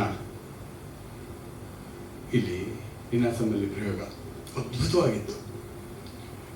ಇಂಟ್ರೋಲ್ ಆದಾಗ ಜನ ಜೋರ ಚಪ್ಪಾಳೆ ತಟ್ಟಿದ್ರು. ಆ ಅಗರಬತ್ತಿ ದೃಶ್ಯ ಆಮೇಲೆ ಮುಗೀತು. ಹೊಸದಿಗಾಲೆ ಗೋಪಾಲ್ ಗಂಟೆ ಎಲ್ಲ ನಡೆದೋಗ್ಬಿಟ್ಟಿತ್ತು. ಕಾರಂತರಿ ನಾಟಕನೇ ಮಾಡ್ಸಕ್ಕೆ ಬರಲ್ಲ ಅಂತೆಲ್ಲ ಹೇಳ್ಬಿಟ್ಟಿದ್ರು. ಆಮೇಲೆ ಅದು ಸೀರೀಸ್ ಆಫ್ ಕೆಟ್ಟ ಫ್ಲಾಪ್ ಪ್ಲೇಸ್ ಎಲ್ಲ ಮಾಡಿದ್ರು. ಆ ನಂತರ ನಾಟಕ ಮುಗೀತು. ಬಹಳ ಪರಿಣಾಮಕಾರಿಯಾಗಿ ಬಂತು ಅವತ್ತಿನ ಪ್ರಯೋಗ. ಆದ್ಮೇಲೆ ಎಲ್ಲರೂ ಕಾರಂತರ ಬೇಕು ಅಂದರು. ಕಾರಂತರು ಅನೌನ್ಸ್ ಮಾಡಿದ್ರು, ಕಾರಂತರು ಇಲ್ಲ. ಸರಿ, ಎಲ್ಲ ಮುಗೀತು. ನಾವೆಲ್ಲ ಊಟ ಕೊಟ್ಟು ಮುರಾರಿ ಬಲ್ಲಾಳ್ರಿದ್ರು. ನಾವು ಊಟ ಕೊಟ್ಟು ಅವ್ರು ಹೇಳ್ತಿರ್ಲಿಲ್ಲ, ಗಿರೀಶ್ ಕಾರಂತರು ಒಂದ್ಸಲ ನೋಡೋಣ, ರೂಮಲ್ಲಿ ಇರಬೇಕು. ರೂಮಿಗೆ ಹೋದರೆ ಈ ಕಾರಂತರು ಮಂಚದಾಗಿ ಮಲ್ಕೊಂಡ್ಬಿಟ್ಟು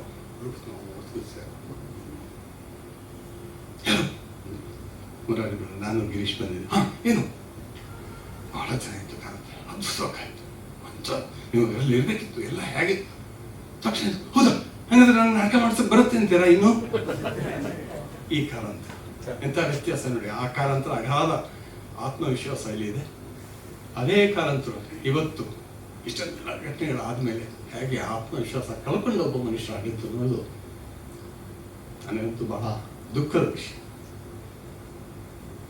ಈ ಬಗ್ಗೆ ನಾನು ಆರ್ಟಿಕಲ್ ಬರ್ತಿದ್ದೆ, ಅದು ಮೋಟಿಫಲ್ ಪಬ್ಲಿಷ್ ಆಗಿತ್ತು. ಭುವನೇಶ್ವರ್ ಇದರಿಂದ ಒರಿಸ್ಸಾದಿಂದ ನೋಡುವ ಜಮ್ಶೆಡ್ಪುರದಿಂದ ನೋಡುವ ಮೋಟಿಫ್ ಅಂತ ಸ್ವಲ್ಪ ಲೆಫ್ಟ್ ಓರಿಯಂಟೇಷನ್ ಇರುವಂಥ ಮೋಟಿಫ್. ಅದರ ಆ ಲೇಖನ ಓದಿ ತುಂಬ ಜನ ಬಹಳ ಮೆಚ್ಚುಗೆ ಪಡಿಸಿದ್ರು. ಮತ್ತೆ ಮತ್ತೆ ಮರುಪ್ರಕಟಣೆ ಆಗ್ತಾನೇ ಇದೆ. ಅದರಲ್ಲಿ ಈ ಘಟನೆ ಇವತ್ತಿಗೂ ತುಂಬ ಜನ ನೆನೆಸ್ಕೊಳ್ತಾರೆ. ಒಬ್ಬ ವ್ಯಕ್ತಿ ಹೇಗೆ ಆ ಇದರಿಂದ ಇಲ್ಲಿವರೆಗೆ ತಲುಪಿದ್ರು, ಅದಕ್ಕೆ ಅವರೇ ಅಲ್ಲದ ಎಷ್ಟೋ ಅವರು ಕಾರಣ ಅಲ್ಲದ ಎಷ್ಟೋ ಘಟನೆಗಳು ಹೇಗೆ ಅವರನ್ನು ಕುಬ್ಜಿನಲ್ಲಿ ಮಾಡಿತ್ತು, ಏನೋ ವೀಕ್ ಆಗಿ ಮಾಡಿತ್ತು ಅನ್ನೋದನ್ನು ನಾನು ಅದನ್ನು ಬರೆದಿದ್ದೆ. ಅವ್ರು ಮೆಚ್ಚುಗೆ ಆಯಿತು ಅಂತ ಕಾರತ್ರ ಸಿನಿಮಾ ಸಂಬಂಧದ ಬಗ್ಗೆ ಮಾತಾಡೋದಕ್ಕೆ ಅವಕಾಶ ಕೊಟ್ಟಂತ ಬೆನಕ ಮತ್ತೆ ನಾಗಪ್ಪನಿಗೆ ಸುಂದರ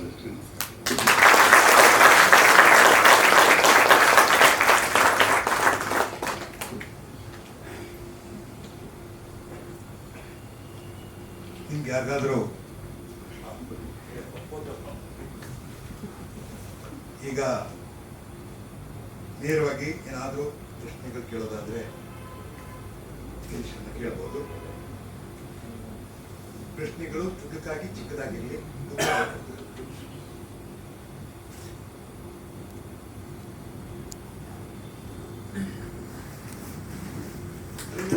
ಸರ್, ಕಾರಂತರನ್ನ ನಾನು ಒಂದ್ಸರಿ ಇಂಟ್ರ್ಯೂ ಮಾಡುವಾಗ ಹೇಳಿದರು, ಸರ್ ತಾವು ಸಿನಿಮಾ ಮಾಡಿ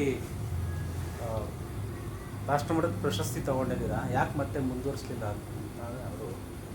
ಅದು ನನ್ನ ಕ್ಷೇತ್ರ ಅಲ್ಲ, ಅದು ಗಿರೀಶ್ ಕಾಸರವಳ್ಳಿ ಅವರ ಕ್ಷೇತ್ರ ಅದು ಅಂತ ಹೇಳಿದರು. ಬಹುಶಃ ಯಾಕೆ ಹೇಳಿರ್ಬೋದು ಅಂತ ಏನಾದರೂ ಅದನ್ನು ತಾವು ಸ್ಪಷ್ಟಪಡಿಸ್ಬೋದಾ? ಜೊತೆಗಿದ್ರು ನನಗೆ ಗೊತ್ತಿಲ್ಲ, ನಾನು ಅವತ್ತು ಆ ಫಂಕ್ಷನಿಗೆ ಬಂದಿರಲಿಲ್ಲ. ಆಮೇಲೆ ಒಬ್ಬರು ಪತ್ರಕರ್ತರು ಮಿತ್ರರು ಅದ್ರ ಬಗ್ಗೆ ಹೇಳಿದರು. ಒಂದೇ ಸಿನಿಮಾ ಮಾಡಿದ್ರಲ್ಲ ಮತ್ತೆ ಯಾಕೆ ಮುಂದೆ ಮಾಡಲಿಲ್ಲ ಅಂದರೆ, ನಾನು ಇನ್ನೊಬ್ಬ ಗಿರೀಶ್ ಕಾಸರವಳ್ಳಿ ಕೊಡಿ, ನಾನು ಮಾಡ್ತೀನಿ ಅಂದರು. ಅದು ಅವರು ನನ್ನ ಮೇಲೆ ಇಟ್ಟಂಥ ಪ್ರೀತಿ. ಇನ್ನೊಂದು ವಿಷಯ ಹೇಳೋಕ್ಕೆ ಮರ್ತ್ಬಿಟ್ಟೆ ನಾನು. ಅವರು ಚೌಮುಂದೊಡ್ಡಿನಲ್ಲಿ ನನಗೆ ವಾಪಸ್ ಹೋದ್ನಲ್ಲ, ನನಗೆ FTNನಿಂದ ನನಗೆ ಪರ್ಮಿಷನ್ ಕೊಡಲಿಲ್ಲ ಮತ್ತೆ ಹೋಗೋಕ್ಕೆ. ಚೌಮುಂದೊಡ್ಡಿ ಸ್ವಲ್ಪ ಇನ್ನೊಂದು 10 ದಿವಸದ ಶೂಟಿಂಗು ಬಾಕಿ ಇತ್ತು. ಅದ್ರಲ್ಲಿ ಸುಮಾರಷ್ಟು ಶಾರ್ಟ್ಗಳು ಮತ್ತೆ ಬಂದೇ ಬಿಟ್ಟು ಹೋಗಿತ್ತು. ನಾನೊಂದು ದೊಡ್ಡ ಲಿಸ್ಟ್ ಬರೆದೆ, ಕಾರಂತರ ಇಷ್ಟು ಶಾರ್ಟ್ಗಳನ್ನು ತಗೊಂಡಿಲ್ಲ ನಾನು. ಇದು ತಗೊಳ್ಳದೇ ಇದ್ದರೆ ಆ ಸೀನ್ ಕಂಪ್ಲೀಟ್ ಆಗಲ್ಲ, ಪರಿಣಾಮಕಾರಿಯಾಗಿ ಬೀರಲ್ಲ ಅಂತ ಒಂದೆಲ್ಲ ಎಲ್ಲೇನಾಗಿದೆ, ದ ಕಂಟಿನ್ಯೂಟಿ ಏನು ಅಂತೆಲ್ಲ ಡೀಟೇಲ್ ಮಾಡಿ ಕಾರಂತರಿಗೆ ಕಾಗದ ಬರೆದೆ. ಕಾರಂತರಿಗೆ ಬಹಳ ಖುಷಿಯಾಗಿತ್ತು. ಆಮೇಲೆ ಅವರೊಂದು ದೀರ್ಘವಾದ ಪತ್ರ ಬರೆದ್ರು, ಈ ಥರ ಶ್ರದ್ಧೆ ಇರಬೇಕು, ಹೀಗೆಲ್ಲ ಇರಬೇಕು ಅಂಥೇಳಿ. ಹೀಗೆ ಹ್ಯುಮಿಲಿಯೇಷನ್ ಇದ್ದಾಗಲೇ ಮನುಷ್ಯ ಬೆಳೀತಾನೆ. ಭಾಳ ಹರ್ಟಾಗೋಯ್ತು ಹ್ಯುಮಿಲಿಯೇಷನ್. ನಾನು ಕಾಗದ ಬರೆದು ಹ್ಯುಮಿಲಿಯೇಟ್ ಮಾಡಿದ್ದೆ ಕಾರಂತರನ್ನ. ಆಮೇಲೆ ಕಾರಂತರ ಕೇಳಿದೆ, ನೀವು ಹ್ಯುಮಿಲಿಯೇಷನ್ ಅಂತ ಯಾಕೆ ಬರ್ತೀರಿ? ನಾನು ಎಲ್ಲಿ ಮನೆ ಹ್ಯುಮಿಲಿಯೇಟ್ ಮಾಡಿದೆ? ಅಲ್ಲ, ಹ್ಯುಮಿಲಿಯೇಷನ್ ಅಂತಂದರೆ ಗೌರವ, ಪ್ರೀತಿ ಅಲ್ವಾ? ಅದಕ್ಕೆ ರಾಮಚಂದ್ರ ಹೇಳಿದರು ಅಲ್ಲ, ಅವ್ರು ಹೇಳಕ್ಕೆ ಹೊರಟಿದ್ದು ಹ್ಯುಮಿಲಿಟಿ. ಅವರು ಎಲ್ಲ ಸ್ಪೆಲ್ಲಿಂಗ್ ಒಂಚೂರು ಹ್ಯುಮಿಲಿಯೇಷನ್ ಅಂತ ಮಾಡಿಬಿಟ್ಟಿದ್ದಾರೆ ಅಷ್ಟೇ, ಬೇಜಾರು ಮಾಡ್ಕೋಬೇಡಿ ಅಂದರು. ಆವಾಗ ಕಾರಂತರ ಆ ಥರದ ಒಂದು ಪ್ರೀತಿ ಮತ್ತು ವಿಶ್ವಾಸ ಕೊನೆಯವರೆಗೂ ನನ್ನ ಬಗ್ಗೆ ಇಟ್ಕೊಂಡಿದ್ರು. ಅದೇ ನನಗೆ ಭಾಳ ಸಂತೋಷದ ವಿಷಯ. ಒಂದು ರೀತಿಯಲ್ಲಿ ನನ್ನ ದಾಂಪತ್ಯ ಜೀವನಕ್ಕೂ ನಾಂದಿ ಹಾಡಿದವರು ಅವರೇ. ವಯಸ್ಸನ್ನು ಕರ್ಕೊಂಡು ತೋರಿಸಿ ಮದುವೆ ಆಗಿ ಹೇಳಿದವರು ಅವರೇ. ಆದರ್ಶ ಫಿಲ್ಮ್ ಇನ್ಸ್ಟಿಟ್ಯೂಟ್ ಕೆಲಸ ಕೊಡಿಸಿದ್ದು ಅವರೇ. ಅಫ್ಕೋರ್ಸ್ ಅದು ಮಾತ್ರ ಒಳ್ಳೇದಾಗಿರಲಿಲ್ಲ. ನಾನು ಕೆಲಸ ಮಾಡದೇ ಇದ್ರೆ 4 ಫಿಲ್ಮ್ ಜಾಸ್ತಿ ಮಾಡಿಸ್ತಾ ಇದ್ದೆ ಅಂತ. ಆನಂತರ ನನ್ನ ಅನೇಕ ಸಿನಿಮಾಗಳಿಗೆ ಮ್ಯೂಸಿಕ್ ಮಾಡ್ತಾಯಿದ್ರು. ಒಂದು ಕೈಘಟನೆ ಆದಮೇಲೆ ನಾನು ಮ್ಯೂಸಿಕ್ ಅವ್ರ ಹತ್ರ ಮಾಡಿಸೋದು ಬಿಟ್ಟು, ನನಗೆ ಅವರೇ ಮಾಡಬೇಕು ಅಂತ ಆಸೆ ಇತ್ತು. ಬಣ್ಣದ ವೇಷಕ್ಕೆ ಅವರೇ ಮಾಡಿದರು ಮ್ಯೂಸಿಕ್ಕು. ಭಾಳ ಲಿಮಿಟೆಡ್ ಬಜೆಟಲ್ಲಿ. ನಾನು ಹೇಳಿದೆ ಕಾರಂತರ ನಾನು ತಿರೋದು ಇಷ್ಟೇ.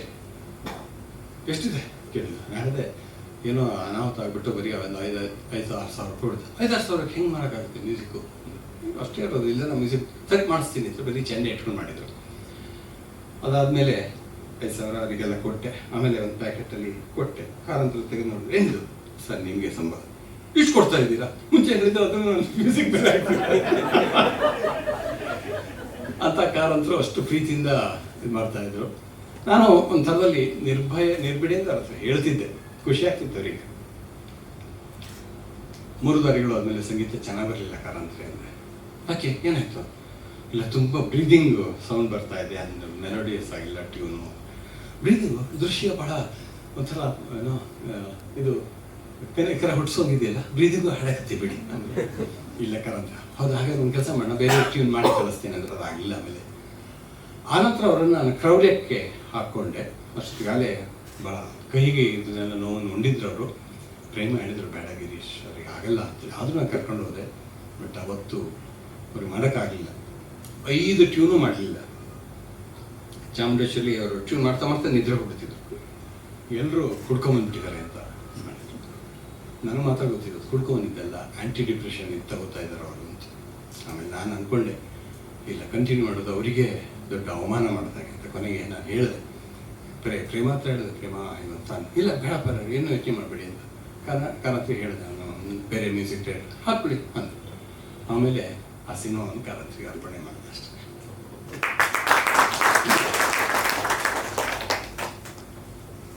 ಒಂದು ವೇಳೆ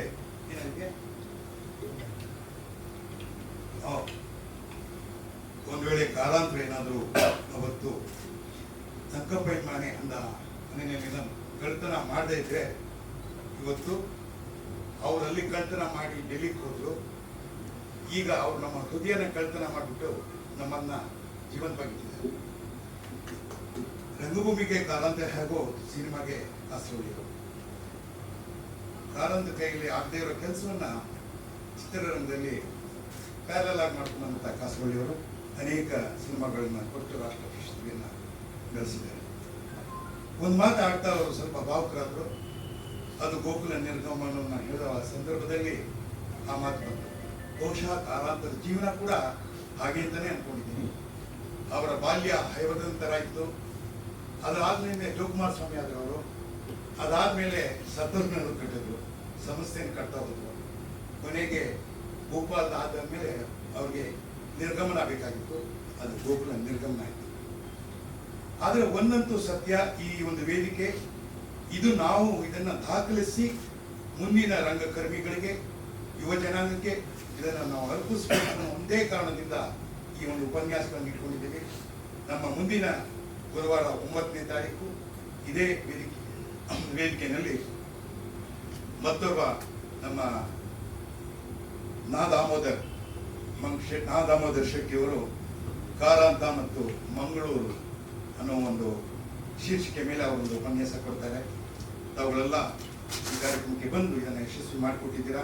ಹಾಗೆ ಇವತ್ತಿನ ಕಾರ್ಯಕ್ರಮಕ್ಕೆ ನಮ್ಮ ಕಾಸರವಳ್ಳಿಯವರು ಒಂದು ರೀತಿ ನಮಗೆ ಮತ್ತೆ ಚೋಮನ ದುಡಿಯನ್ನ ಅವತ್ತು ನಾನು 47 ವರ್ಷ 43 ವರ್ಷಗಳ ಹಿಂದೆ ಮಾಡಿದ್ದು. ಆಗ ಒಂದು ತಮಾಷೆ ಮಾಡಿದ್ರು, ಚೋಮನ ದುಡಿ ನಿಂದೇನಪ್ಪ ಪಾತ್ರ ಅಂತ ಕೇಳಿದಾಗ ನಿಂದು ದುಡಿ ಪಾತ್ರ ಅಂದ್ರು. ನನ್ನ ದುಡಿನೇ ಪಾತ್ರ ಅಂತ ಅನ್ಕೊಂಡ್ಬಿಟ್ಟಿದ್ದೆ. ಈಗ ನಮ್ಮ ಮುಗ್ಧತೆ ಹೇಗಿತ್ತು ಅಂದ್ರೆ, ಈಗ ಅವರು ಬಿಡಿಯಾಗಿ ಹೇಳಿದಾಗ ನನಗೆ ಅನ್ನಿಸ್ತು ಯಾವ ರೀತಿ ಸಿನಿಮಾವನ್ನು ಕಟ್ಟುವ ಕೆಲಸ ಮಾಡಿದ್ರು. ಬಹುಶಃ ಅವತ್ತು ಆ ಸಿನಿಮಾಕ್ಕೆ ರಾಮಚಂದ್ರ ಮತ್ತೆ ಕಾಸರವಳ್ಳಿ ಇಲ್ಲದೆ ಇದ್ದಿದ್ರೆ ಆ ಸಿನಿಮಾ ಆಗ್ತಿರ್ಲಿಲ್ಲ ಅನ್ನೋದನ್ನು ನಾವು ಇಲ್ಲಿ ಇವತ್ತು ನಾನು ಭಾವಿಸ್ತೀನಿ. ಅದೇ ರೀತಿ ಮತ್ತೆ ಅವರಿಗೆ ನಿರ್ಮಾಪಕರು ಬಂದರು. ಕಮಲ ಹಾಸನ್ ಅಂತ ಒಬ್ಬ ನಟ ಬಂದು ನಾವು ನಿಮ್ಮ ಸಿನಿಮಾದಲ್ಲಿ ಮಾಡಬೇಕು ಅಂತ ಹೇಳಿ ಬಂದರು. ಆದರೆ ಅವರಿಗೆ ಸಿನಿಮಾ ಮಾಡೋಕ್ಕಾಗಲಿಲ್ಲ. ಆದರೆ ಕಮಲ ಹಾಸನ್ ಏನಿತ್ತು ಅಂದರೆ, ನಾನು ಕಾಲಾಂತರ ಶಿಷ್ಯನಾಗಿ ಒಂದು ಮಾಡಬೇಕು ಅಂತೇಳಿ ಅವರು ಕಾಲಾಂತರ ಪಾತ್ರವನ್ನು ಸಾಗರ ಸಂಗಮ ಪಿಕ್ಚರ್ ನೋಡಿದ್ರೆ ನಿಮ್ಗೆ ಗೊತ್ತಾಗುತ್ತೆ. ಆ ಪಾತ್ರಧಾರಿ ಯಾರಲ್ಲ, ಕಾಲಾಂತರ. ಸೊ ಇದು ಒಂಥರ, ಯಾಕೆಂದ್ರೆ ನನಗೆ ಗೊತ್ತು ಅದೆಲ್ಲ ಏನೇನು ಆಯಿತು ಅಂತ. ಆದರೆ ನಾವು ಕಾಲಾಂತರನ ಮಂಗಳ ಹೇಳಿದಂಗೆ ನಮಗೆ ಆ ನೋವಿದೆ. ಆದರೆ ಆ ನೋವನ್ನು ಇಟ್ಕೊಂಡು ಕೂಡ ನಾವು ಎಲ್ರಿಗೂ ಒಳ್ಳೆಯದನ್ನು ಕೊಡಬೇಕು. ಕಾಲಾಂತರ ನಮ್ಗೆ ಹಲವಾರು ವಿಷಯಗಳನ್ನ ಕೊಟ್ಟು ಹೋಗಿದ್ದಾರೆ. ಅದರಲ್ಲಿ ಮುಖ್ಯವಾಗಿ ಏನಪ್ಪ ಅಂದರೆ ಹೋರಾಟ. ಆ ಹೋರಾಟದ ಹಾದಿಯಲ್ಲಿ ಮುಂದೆ ನಿಲ್ತೀವಿ. ಈಗ ಇವತ್ತಿನ ಈ ಕಾರ್ಯಕ್ರಮಕ್ಕೆ ಬಂದು ಕಾಲಾಂತರ ಬಗ್ಗೆ ಅಂದರೆ ನಿಮಗೂ ನಮಗೂ ಗುರುಗಳಾದಂಥ ಕಾಲಾಂತರ ಬಗ್ಗೆ ಮಾತಾಡೋದಕ್ಕೆ ತುಂಬ ಸಂತೋಷ.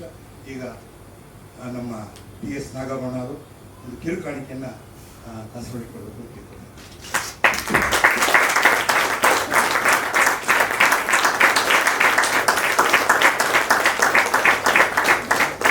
ಹಾಗೆಯೇ ಸ್ನೇಹಿತರೆ, ಇವತ್ತು ಮಂಗಳ ಬಂದು ತುಂಬ ಸಂತೋಷ ಆಯಿತು. ಯಾಕೆಂದರೆ 72-73 ದಶಕದಲ್ಲಿ ನಾವು ಬಂದ್ವಿ. ಅದಾದ ನಂತರ ರಂಗಾಯಣ ಕಟ್ಟುವ ಸಂದರ್ಭದಲ್ಲಿ ಕಾರಂತರ ಗೀತೆ ಕನಸು ಅಂತ ನಮ್ಮೆಲ್ಲರಿಗೂ ಗೊತ್ತು. ಆ ಒಂದು ಸಂಸ್ಥೆಯಿಂದ ಹಲವಾರು ಪ್ರತಿಭೆಗಳು ಬಂದಿದೆಯಾ, ಅದರಲ್ಲಿ ಮಂಗಳ ಅವರು. ಸೊ ಧನ್ಯವಾದಗಳು ಮಂಗಳಗೆ. 9ನೇ ತಾರೀಕು ನಾ ದಾಮೋದರ್ ಶೆಟ್ಟಿಯಿಂದ ಕಾರಂತ ಮತ್ತು ಮಂಗಳೂರು. ದಯವಿಟ್ಟು ಎಲ್ಲರೂ ಹೆಚ್ಚಿನ ಸಂಖ್ಯೆಯಲ್ಲಿ ಬರಬೇಕು ಅಂತ ಕೇಳ್ಕೊತಾ ಹೋಗ್ತು. ನಾಗಪ್ಪ ಏನಿಲ್ಲ, ಇನ್ನೊಂದು ಇನ್ಫಾರ್ಮೇಷನ್ ಕೊಡಬೇಕಷ್ಟೇ. BV ಕಾರಂತ ರಾಷ್ಟ್ರೀಯ ರಂಗೋತ್ಸವವನ್ನು ಆಚರಿಸಲಿಕ್ಕೆ ಹೊರಟಿದ್ದೇವೆ.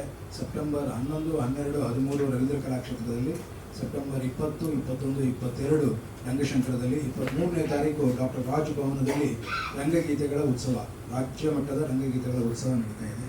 ಎಲ್ಲದರಲ್ಲೂ ತಾವು ಭಾಗಿಯಾಗಿ ಅಂತ ಕೇಳಿಕೊಳ್ತಾ ನಮ್ಮನ್ನು ಆಹ್ವಾನಿಸ್ತಾ 9ಕ್ಕೆ ಮತ್ತೆ ಮರೆಯದೆ ನೀವು ಬನ್ನಿ ಸ್ನೇಹಿತರನ್ನು ಕರೆದ. गणेश नकारा